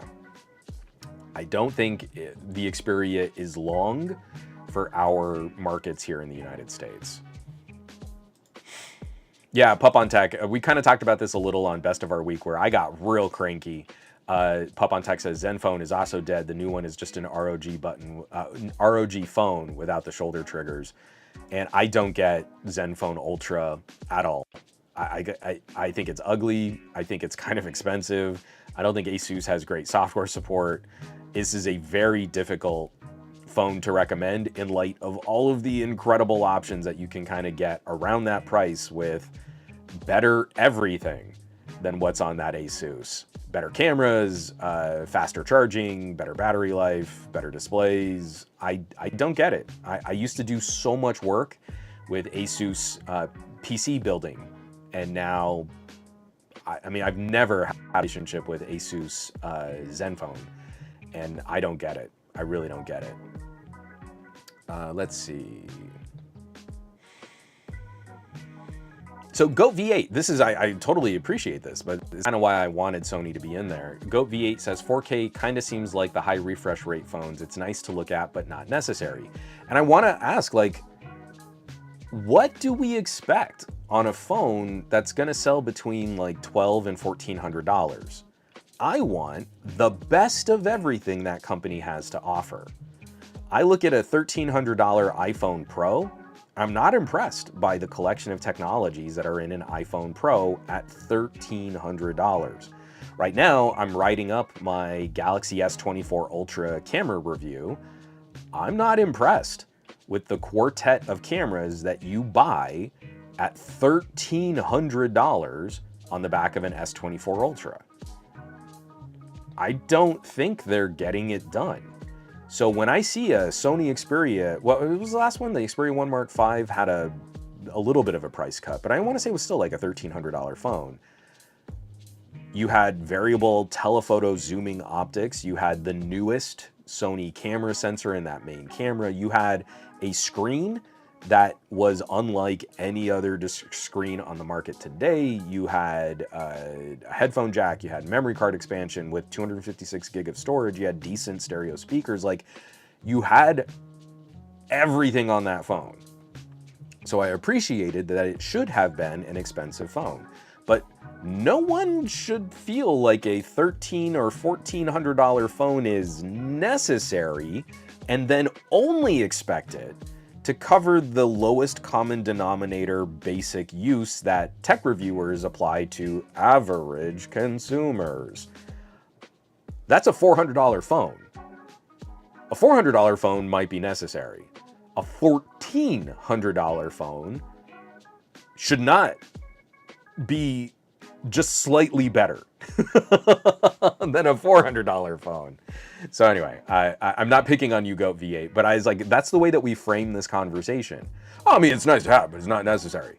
Then why make expensive phones if they're not going to do things that are different than less expensive phones? What is it that the expensive phone does? Show me how that's different, and I'll be very anxious to see, like, oh, that's something I would be it's outlandish, or it's a conversation starter. Oh, this Sony, oh, you've got an iPhone. My Sony is like $1,000 more than your iPhone. Why? Well, because it does this, and this, and it's a Japanese phone, and look at all these other crazy things, and I can have a conversation about it.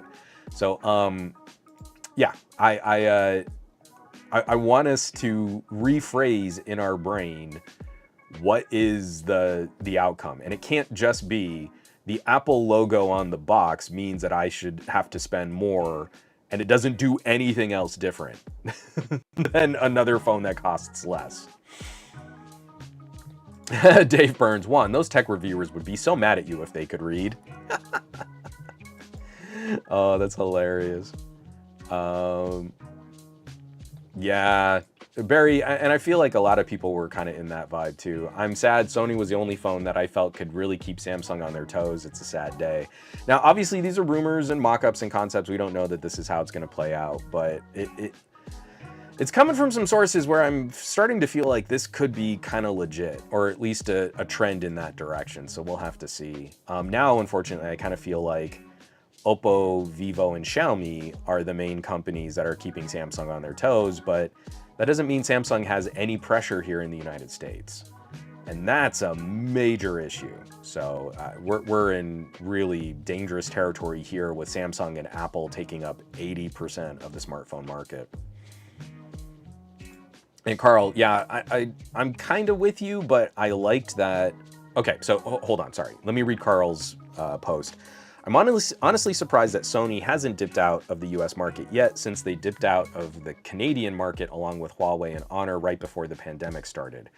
So one of the reasons why I feel Sony kept the toehold that they did is it was around that time that the XPERIA division was really put under the Sony Alpha, the camera division.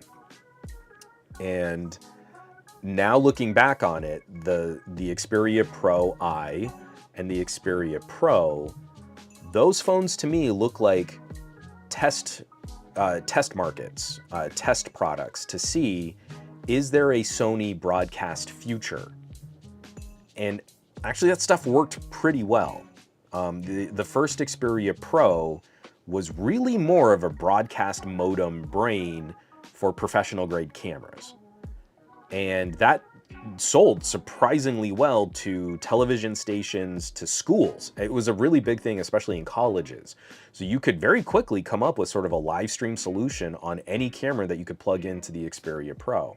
And I think Sony learned a lot from how to make broadcast and smart brain display monitor accessories for the Alpha. And now we see in Japan there is a dedicated smart display that looks a lot like an Xperia, but it's not a phone. And that's where I feel like the Alpha camera division is likely wanting to go more aggressively. Can we make better tools and accessories to keep people in the Sony Alpha ecosystem? And that's the direction that they're going to walk. I feel like the phone division is going to kind of slow play its way out just based on profitability and sales and numbers and all of those other metrics. It won't vanish, but it's probably going to kind of, you know, limit what regions those phones are sold in. And I think it might end up like Sharp. Like there's going to be an Xperia, but it's only available in Japan and China. I think that's a very likely outcome for the Sony Xperia division over the next 5 years.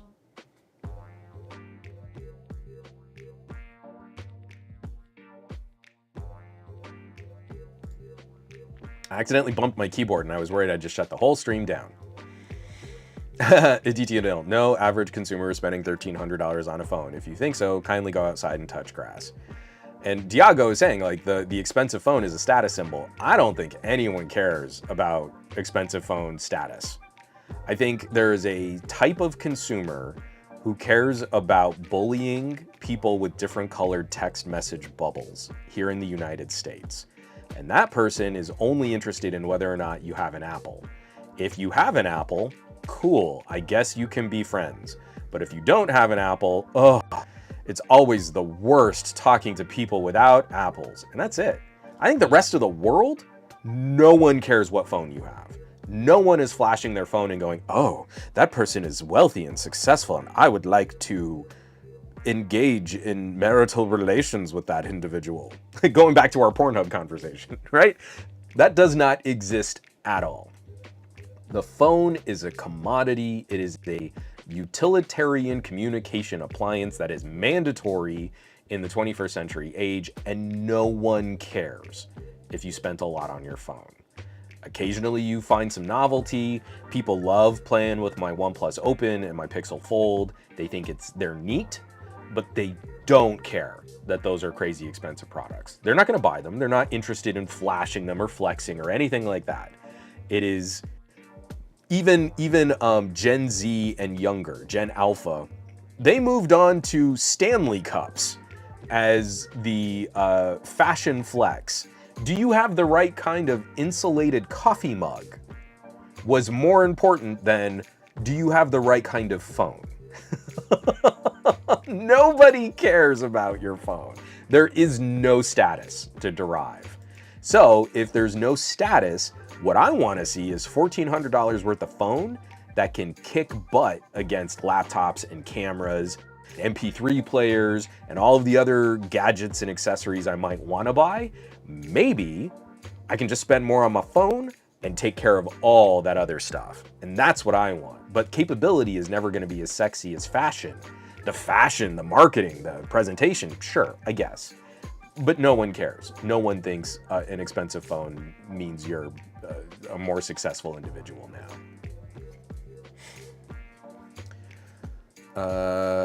Yeah, go V8. And again, I know we've had a previous conversation, so I wasn't picking on you. Go V8 says, that's a good point. For me, the premium price, unfortunately, is what you have to pay to get a headphone jack, SD card, and a DisplayPort alt out all in one package. And that's, to me, that's what I feel we techies should care about. I don't care about the color of the phone. I don't care what kind of animations you have on the home screen. I really don't. I really don't know if it's Oxygen OS or stock Android or any of these other things that are kind of aesthetic. What I care about is, did the manufacturer say it could do this? And does it do it better than another competing device? And if it does, I'll pay more for it. And I'll suffer shorter software support. And I'll suffer weird gremlins on the notification top bar on Sony's loves to duplicate. So like you'll be in the middle of one app and then you'll exit that app and you'll see two strips of your notification icons at the top. That's a bummer. That's ugly and it's dumb, and I wish Sony could fix it. But I don't care because it's a phone that shoots 4K at 120 frames per second, and I can dump those files to a memory card in the phone, and I can work off that stuff so much more easily. A Sony becomes a production platform that fits in my pocket. And Nicholas is also saying the Xperia One are selling really well in the EU and Asia. Please do not skip our market. I don't think Sony's going to leave the EU right away, but what little room they have left in the United States, I think, is where it's going to leave first. Then, depending on units sold, the EU is their middle strategy. So they always launch first in Japan and China, and those phones sell like hotcakes in Japan and China. And then there's the bigger push, like a month later, there's the bigger push to move phones to the EU. And then like a month after that is when they would bring phones to the United States. So I think the EU is going to stick around a lot longer, but I don't think it's a guarantee that they're going to stick around forever. And I think at some point, again, maybe in the next 5 years, it could be Sony is just a division of phone that exists like Sharp, where it only sells in Japan. And maybe that's how it plays out. That is my aggressive prediction for how Sony might play this whole thing out.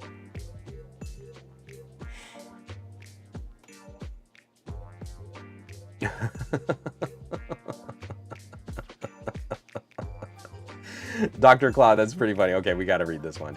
Dr. Claw says, the iPhone discourse reminds me of how this one car podcast called the BMW 3 Series a D-bag Camry, referring to its common sight on the roads. Yeah, I live in Southern California. No one looks at a BMW or a Mercedes and says, ooh, status, that person is successful and I would like to engage in copulation type activities with that individual. I love rolling up in my busted Nissan Versa. It's got a big dent in the front fender. I've always been I want to show up in ratty jeans and a busted hoodie and sit in the back of this party and just watch all of these Hollywood people kind of flirt with each other over what business deal they're going to do next. And then someone would come up to me and be like, so what do you do? You're like, I work in casting. Oh, you work in that's so interesting. And you're like, okay, well, you're fake AF, and I know we're never going to be friends. One of my longest friendships was with a voice actor where we spent like hours talking about classic zombie movies at this party. And we were annoying our spouses because like we didn't want to leave the party because we'd met like someone who thought on the same wavelength. And it was like 2 weeks before he found out I worked in casting when he showed up at a casting. And I was like, oh, hey, what's going on, man? He's like, hey, I didn't know you worked here. And then we spent almost his entire session talking about zombie movies again. And it was like, that is a 1 out of 1,000 kind of friendship in Los Angeles. And so now I kind of apply that to almost everything else. Like, is this something that I would buy just to show people that I bought something that has the right label on it? Then F that thing. F it. I'm not going to do it. I'm not going to support it. So, yeah, Dr. Claw, that's hilarious. The D-bag Camry is definitely kind of appropriate. Same thing, like there's a certain class of Audi driver out here that carries a terrible reputation for being an aggressive and obnoxious driver on the roads. Aditya Hill, that's so interesting is unironically something I use. I find most things genuinely interesting, like I know nothing and I love learning stuff. There is a distinct difference between someone just like actually engaged in a conversation and wanting to get to know you and someone who had completely written you off and just like eventually like gets to a point where like, well, so what do you do? What do you work on? And I'd be like, oh, yeah, I do commercial casting and I work in voiceover and stuff. And they're like, and then their whole demeanor changes. And now suddenly that I said something that could make them money, well, now I really want to know everything about you and what's going on. And oh my gosh. But if I like dressed up to the nines and like gone in with like my flashy wingtips and like a really nice tailored suit and I was constantly doing my hair and stuff, like playing that game is just so exhausting. And so I loved, for me, it was the spectator sport of, I know a couple of people at this party. I'm going to hang out with them. We're going to talk about like horror films and stuff, and that's cool. And drink some really good bourbon. And then someone would invariably come in and be like, well, this guy is talking to those people who are sort of famous in animation. I wonder what he's up to. And their entire idea of who I was would change when they found out they could make money off of me. And it's very different, Aditya, than meeting someone who's like, I don't know, into collecting butterflies. I think that's ghastly. Tell me more. I want to know everything about your random butterfly collection and how do you acquire them and what do you do and how does this work? The showing a genuine interest in someone right from the go, that is completely different than, oh, here is someone I might be able to exploit for my own career. Hollywood.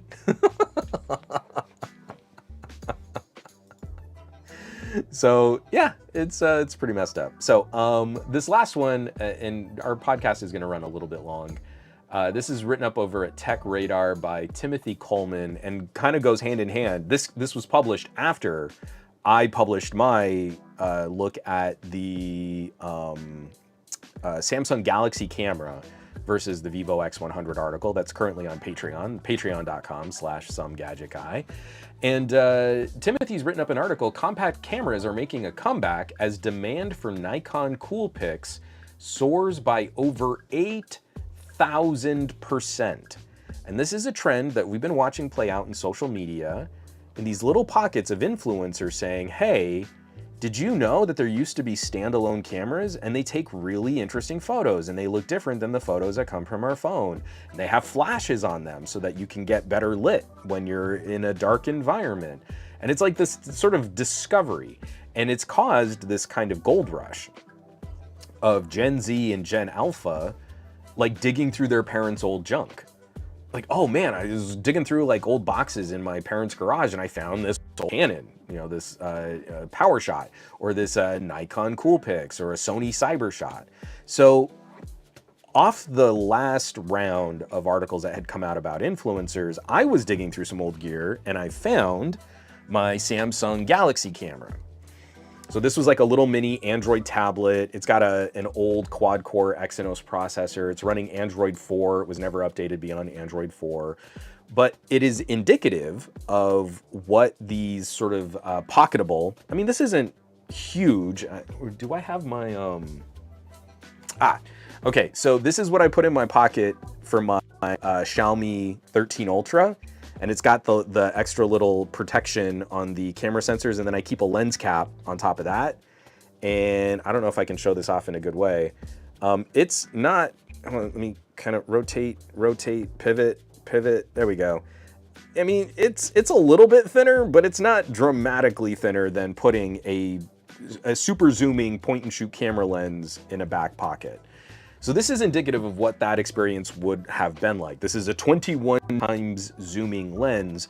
I was really excited to find this and compare it against a phone because the widest focal length is the equivalent of a 23 millimeter focal length, which is the sort of field of view that we see from most of our phones. If you pick up a Vivo, the Vivo X100 Pro's main wide camera is around a 23 millimeter equivalent. So these two, when you shoot them side by side, give you a very similar field of view to start playing with, to frame and to compare the pros and cons of these different camera systems. So I wrote up the whole article and I've got photo samples just back and forth, all the differences. And I think it's kind of fascinating because part of the conclusion, to spoil part of that article on my Patreon, the camera hardware in a modern Ultra phone, maybe not a Galaxy Ultra, but like a Vivo, an Oppo, or a Xiaomi Ultra, is demonstrably better than anything we have on these old like little point and shoot cameras. The main sensor on my Vivo is significantly larger than the main sensor, and it shoots a much faster aperture.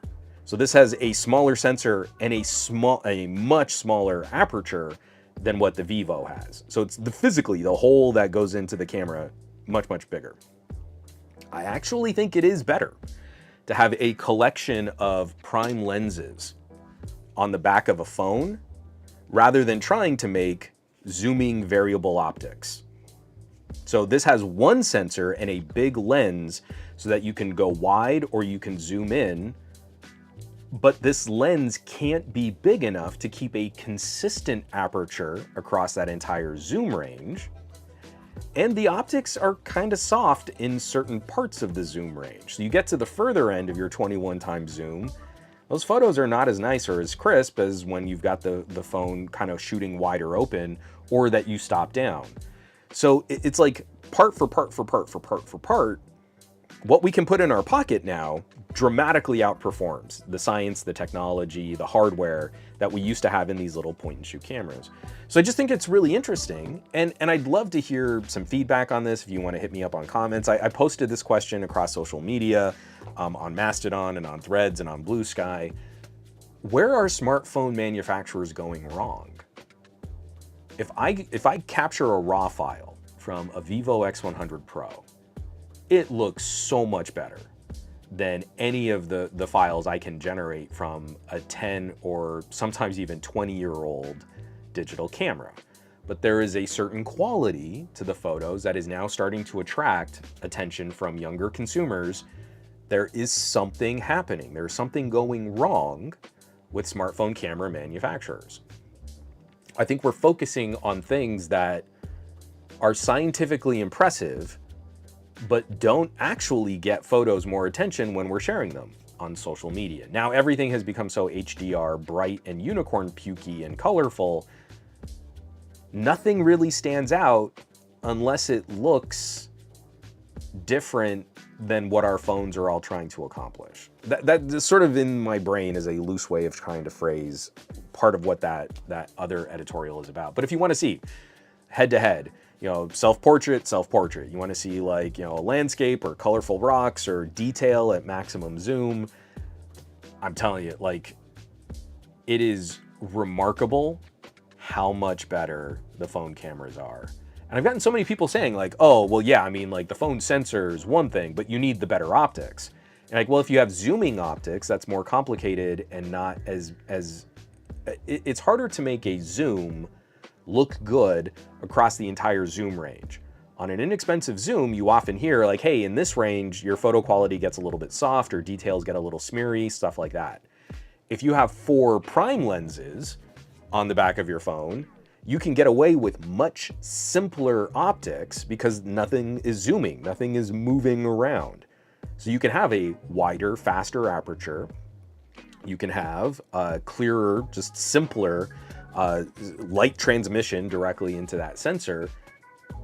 Your in-between focal lengths won't be as crisp because you've got a crop zoom, but I can, like, I'm holding up my Xiaomi 13 Ultra. I can go from an ultra wide, which is even wider than my Galaxy camera, and then I can go up to around 100mm equivalent focal length, and all of it looks better than what the Galaxy camera can do. In the article, I then point out where the advantages are on the Galaxy camera, so I'll leave that as the tease. If you'd like to see where a 12-year-old Samsung camera can outperform a modern-day smartphone Ultra, that's where you'll be able to subscribe to my Patreon.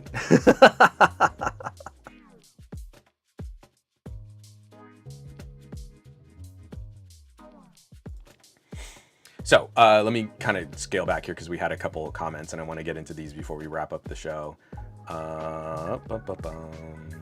Adichino, same. That Samsung phone camera was something teenage me really wanted to own. So I have that, and then I also have the K-Zoom. So I'm not letting go of those. Those are fun, peak Samsung experimentation. It is actually, I mean, like, I might actually give the Galaxy camera to my daughter and just let her play around with it. And I'll be curious to see what she says because the last camera she really took around and shot with was a Lumix G85. So I'm curious to see, like, will she have an opinion on a micro four thirds camera with an interchangeable lens versus a point and shoot Samsung? Or will she just like, oh, look, you can zoom really far? I'm really curious. My 8-year-old daughter has a slightly more sophisticated eye. So if something like that will be noticeable. Diago Mora, isn't a super zoom shaped like an entry-level DSLR? The Galaxy is more of a point and shoot. So yeah, I guess, but super zooming usually is sort of denoted as having around a 20 times zoom. So from your widest focal length to your farthest focal length, once you start pushing into like 20x zoom, that's sort of where we bridge out from just a little point and shoot. When we're looking at the article and they're talking about like this like cool pics that's on the screen, this is like a 5 times zoom, or what is it? Oh no, this is a Nikkor 12 times ultra wide. So it starts with a slightly wider field of view, but zooms 12 times the focal length. So we have all these other like designators. We have point and shoots and we have bridge cameras and we have super zooms and we have all this stuff. So like I did a lot of work with Kodak back in the day. and they had a bunch of super zooms where they would start at 20 times zoom and then extend out to like 50 times zoom. But you would still call the 20 times zoom a super zoom. The reason it had a bigger lens wasn't because it zoomed more, it was because it had a bigger sensor that went with that zoom. So this has 20 times equivalent zoom as compared to a 35mm equivalent sensor, but it's starting out with a smaller sensor, which gives it that farther reach, crop factor. So that's where I feel a lot of the point and shoot nomenclature fell apart. So you had DSLRs and now we have mirrorless cameras, and we don't talk about, you know, X crop zooms because you just talk about the focal range. What is the focal range of this lens? You don't say, oh, well, it's a 12mm to 35mm, so that's a 3 times zoom. You would never buy a 3 times zoom DSLR lens or a mirrorless lens. You would look at the focal range. So as point and shoots got more capable, we started coming up with other names to describe them. And often you'll hear people talk about like bridge cameras, and those are kind of supposed to be fancier, but do this and that. But we had point and shoots that could do things like shoot higher quality video and capture RAW files. Well, those were more expensive point and shoot cameras. Then they became more expensive super zooms, 20 plus X zoom, and then we started talking about all these different features. So it got messy. But I remember people talking about one of my very first power shots, which looked like a little mini teeny baby DSLR, and how incredible the super zooming capabilities were on that Canon. I want to say it was the S2. And I think the S2 only had a 10 times optical zoom. So again, it's sort of like, you know how people talk about flagship phones, but that doesn't mean anything? Point and shoot versus super zoom doesn't mean anything. It really doesn't. You can have a 400mm equivalent lens on a camera. If you have a 100 to 400, well, you only have a 4 times zoom. Is that a super zoom? I don't know. You can take pictures of craters on the moon, but it's not 20 times zoom like on my pocket camera. Wah, wah.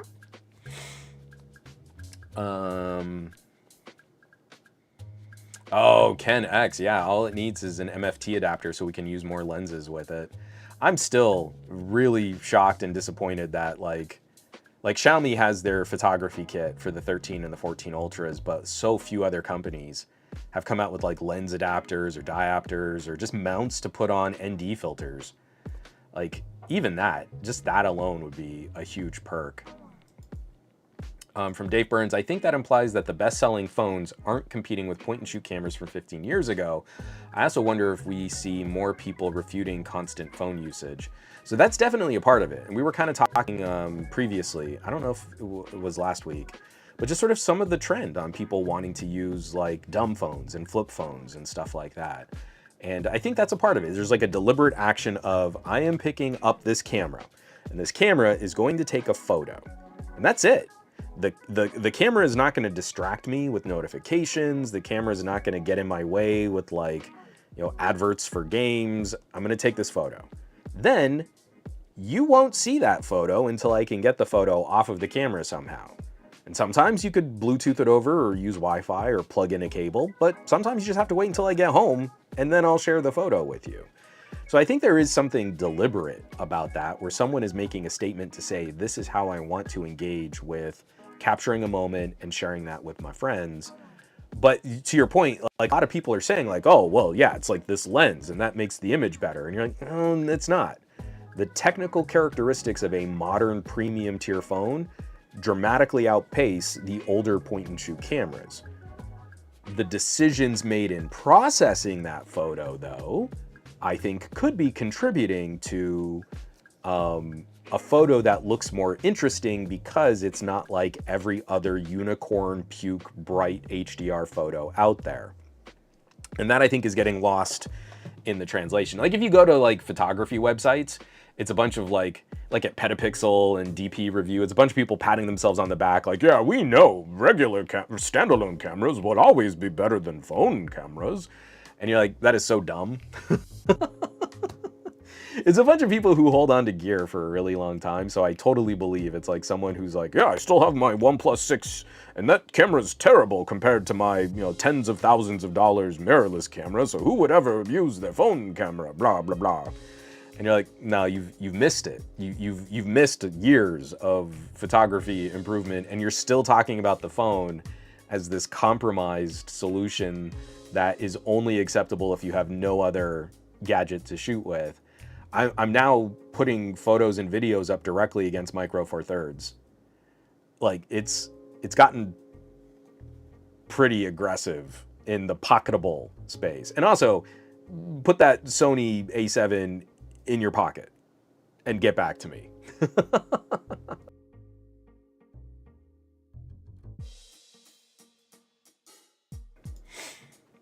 DTNL, where are they going wrong? Offer more filters. The technical aspects are fine, but not for the mass consumer markets. Give folks a camera button, expandable storage that they don't need to delete, upload stuff to the cloud.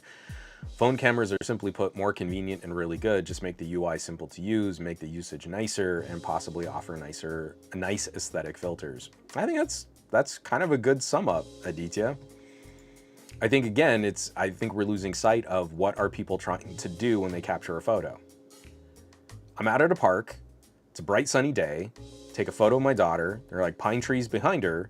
Do I want the pine trees to be as bright as my daughter's face? No. I want my daughter to stand out from a bright background in Southern California sunny light. And so that means I have to shoot raw and edit the photo and introduce more contrast and crush some of the shadows that are behind her in the trees and the leaves and the foliage, so she stands out more from the background of the photo. That's what I care about in a composition, and I feel like that's one of the things that smartphone camera manufacturers are losing sight of. Oh yeah, Bray Gray, these things have been flying off shelves. Yep, there's an uptick on the vintage, softer look, the Fuji X100s, the Ricoh GRs. The youth want the instantly stylistic JPEGs. Absolutely spot on with that. Fuji processing is so classic photo. I haven't shot on a Ricoh. I really need to get my hands on a Ricoh. Because I think that's also going hand in hand with a conversation that's happening in cinematography right now, where you're getting these incredible sensors on cinema cameras, and they're doing this incredible work. We're starting to expand dynamic range and better competing against film. But then you put these really sterile analytical lenses on the front, and yes, they are technically more precise, but the image doesn't look like film. And so instead, you start looking at these cinematographers that are finding old glass to put in front of these really analytical, detail, dynamic range, impressive sensors, just to recapture some of the feel of what cinematography used to look like in like the 60s and 70s.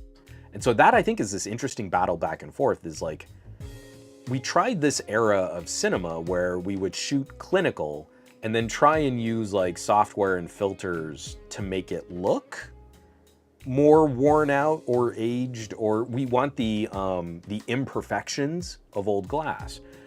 I cannot remember the YouTube channel now. This sucks. My brain is Swiss cheese. But I watched this video essay on someone who tried to recreate the look of The Ring, the American remake of Ringu. And the entire look of The Ring is almost completely captured in camera. That bluish greenish tint, the soft focus, the artifacts, the degradation, the look to the lighting, almost all of it was captured in camera. That means they had no safety margin. If they messed up a shot, it was game over. They would have to either reshoot or like they just wouldn't get that shot. And if you bake all of that color and softness and vignetting and optical characteristics directly into the shot, man, you better have an amazing team that can consistently carry you through an entire feature film. And this person went through and did like, these are all the hoops I had to jump through to try and recreate the look of this film. And if he had done it perfectly, it would have been like thousands and thousands and thousands of dollars to get it to look right. And then on top of, film processing costs and stuff like that. But instead he was like, well, I found some things that were close, and this is some stuff that was really adjacent. You could kind of move this back in here. And it was still an incredible effort to make it look in camera like what we see in the film The Ring, and not have to like do a whole bunch of post-production and color grading and work and everything else. Like, it is just, that is what the movie looked like. That's how the film was processed. Awesome, awesome stuff. And I'm glad to see that there's kind of like a return to this sort of idea, even though, excuse me, like a mass market superhero film is going to be shot with tons of coverage and lots of angles, and they'll just assemble the film in post, and then a bunch of CG artists will make the characters fight, and that's how that works. But you start getting into these other like dramas and period pieces and stuff like that, and it is such an interesting statement when someone takes a modern day camera, throws old glass and old filters on top of it, and captures a look and captures a feel that we couldn't have before, or that we couldn't just do with digital filters. I think that, again, broadly, I'm not putting all of that on Instagram influencers who are like, oh, look, my cool pics from 20 years ago, so much better than my iPhone. That's not true. But I understand the sentiment of, this is putting out a different photo that makes me the focus of the image in a way that's so much more interesting than what my phone is trying to do by making everything bright.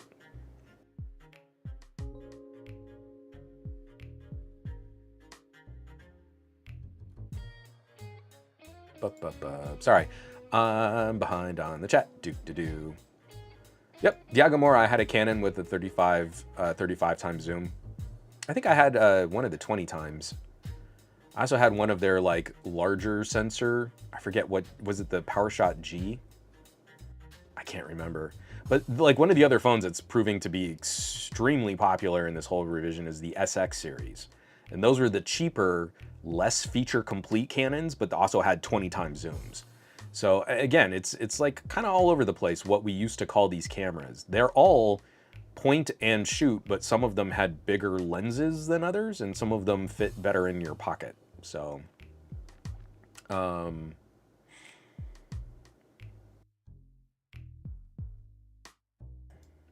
Carl Gunderson is asking, why did we go from millimeters to X zoom for phone camera zoom lenses?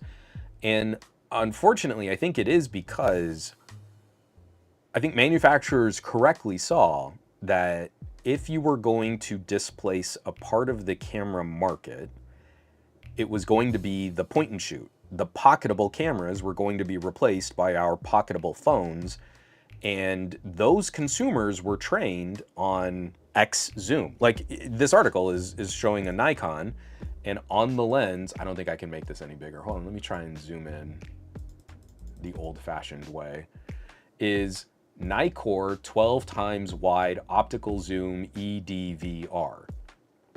And then it lists the actual focal length, 4.5 millimeters to 54 millimeters. But that's not the equivalent field of view of what we would expect from that camera. So what people cared about was, this is a Nikon with a 12 times zoom. And that marketing speak and that mentality, I think, carried over into our phones. I think that's the through line. But as phone cameras have improved, now we're starting to see some of that pushback, like on, like in Vivo's portrait mode, everything is now switching back over to millimeters and to aperture. So it's not just how strong or how weak the background blur is, it's measured in your apertures, just like Huawei used to do back in the day. And they're starting to describe the post-processing background blur as it relates to old classic Zeiss lenses. So I think some of that mentality is kind of coming back. If we expect that the phone can be a better contributor to content creation, then it matters that we talk about those tools in ways that relate to photographers and cinematographers. If it's only to replace the camera that fits in your pocket, then it's 12x zoom, 20x zoom, 10x, 5x, whatever. 0.6x zoom for the ultra wide. It's silly, but it's targeting a specific kind of consumer. Oh, Simon says, Hypno, I'm still impressed with it so much. That video from the Vivo X100 Pro looked phenomenal. It is such a good competitor, and it's arriving at just an astounding price for how good those cameras are. Oh, Ted's saying Fuji? Did someone say Fuji?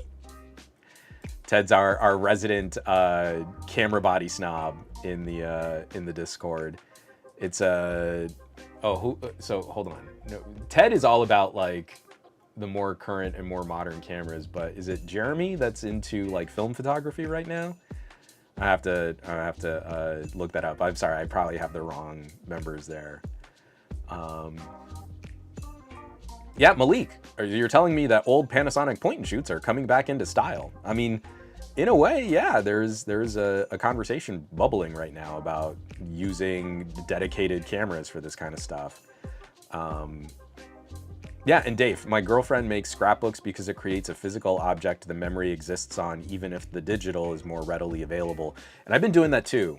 We've done a number of photo books for my mom and dad, just as like birthday and Mother's Day and Father's Day gifts. And it's like, we did one like grandparents during the pandemic. It was kind of an emotional book to put together, just like, oh yeah, there was all this stuff. And the first time we were brave enough to try a road trip, and so many memories were kind of packed into like that period of time. And it matters that it's like a physical thing. One of the best Christmas gifts that I ever did for my dad's side of the family, years and years and years ago, I took my Canon. I had a Canon 7D, and I took it to one of our big Christmas family reunions. I'm just shooting photos like all over the place. And I put them into a photo book and printed it out hardback. And I made sure I like got orders from all the family members, and I sent it out to everybody. And it was like a really big deal. About 5 years after that Christmas was one of the bad floods that hit New Jersey and New York. And my aunt lost all of her photos and literally started rebuilding her family photo collection on my photo book. Like, I have this one Christmas where all of the family was here and all of the cousins and all of the aunts and uncles, and this is what I'm starting with. And it was like, that was the first step in like recovering photos from other people and getting prints from other family members and shooting new photos at new family events so that she could rebuild everything. But she lost like decades of like film and negatives and stuff like that. So yeah, making some of this stuff like tangible, physical, printing it out matters. And even printing it out from a phone. I got a photo of one of the softball players at my daughter's last game just cracking the ball. This little like pixie beast of a player. Her name's Ava. She's like this totally contained, kind of over everything little kid. You throw the ball at her and she barely like lifts her glove and just like snatches it out of the air. She's like 7 years old and she is an astounding athlete. But like she gets up to bat and she cracks that, and I managed to get that perfect like batter pose, end of her swing, ball flying off into the distance, like so good. So I'm gonna print that out. I'm gonna do a medium-sized print and give that to the coach at the end of the season, because our coach is phenomenal. We have a really good softball coach. And just like a nice little thank you, right? It doesn't have to be a huge grand gesture or anything, but I shot that on a phone, has enough resolution to back it up. I can crop it, do a little bit of editing. I might throw it into black and white just to make it look artsy. And then it can be a gift. You will remember the 2024 girls softball season because we gave this to you, and I'll have all the girls sign the back. It'll be great, right? So anyway, it means a lot because it also shows that you put the effort into that. Yeah, Ted, it is Jeremy, is in his vintage camera body era, led to a golden period in the photography channel, creativity abounding. We do have a March challenge. The March challenge is self-portrait on the Some Gadget Guy Discord. And my self-portrait is horrific. You've probably seen it. But Ted has a couple self-portraits up that I think are looking really good. I'd be curious to see if Jeremy shoots one on film. And then we don't have anyone else competing on this one. We had a lot of people participating for silhouette. But it would be nice to have a few more faces in the self-portrait challenge. So it's, I don't know, I'm just saying. You can catch that on the Some Gadget Guy private Discord, which is attached to my Patreon at patreon.com/somegadgetguy. Oh, Dave, you totally should. Dave says, I should try one. I did not know that that was happening. Yeah, Jeremy set it up. So it's not even a me initiative. One of the members of the Discord was like, hey, I'd love to do some photography challenges to see if we can all improve our skills. And he went off and he's running with it. So if you would like to also participate, there's no prize or anything. It's not like we're judging these. It's just, it's nice to have another group of people that just want to get better at different styles of photography, and we're gonna challenge ourselves to shoot some fun stuff. So yeah, why don't we go ahead and wrap this up, since I'm now at 2.5 hours. Lots of stuff coming up this week. There will be the public posting for the OnePlus 12 versus Pixel 8 Pro video. I'm probably going to do the public post for the camera versus phone comparison, the Galaxy camera versus Vivo X100 Pro comparison. And I've got some audio kit that I'm not sure I can talk about soon, but that might come out this week. I'm working with the PR on whether or not we can kind of launch some of that too.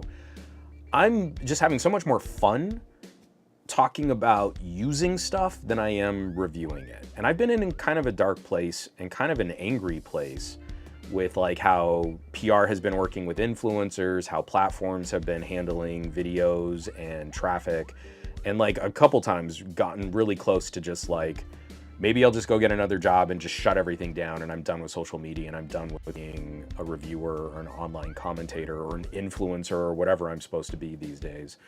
So I really do appreciate conversation and the sharing and the support, but also just like really joining this to kind of share and highlight, hey, I made this thing. That matters so much more to me than just like, oh, I got a hot take. And I think that's exciting for a lot of other people because the entire ratchet of social media right now has gotten super toxic.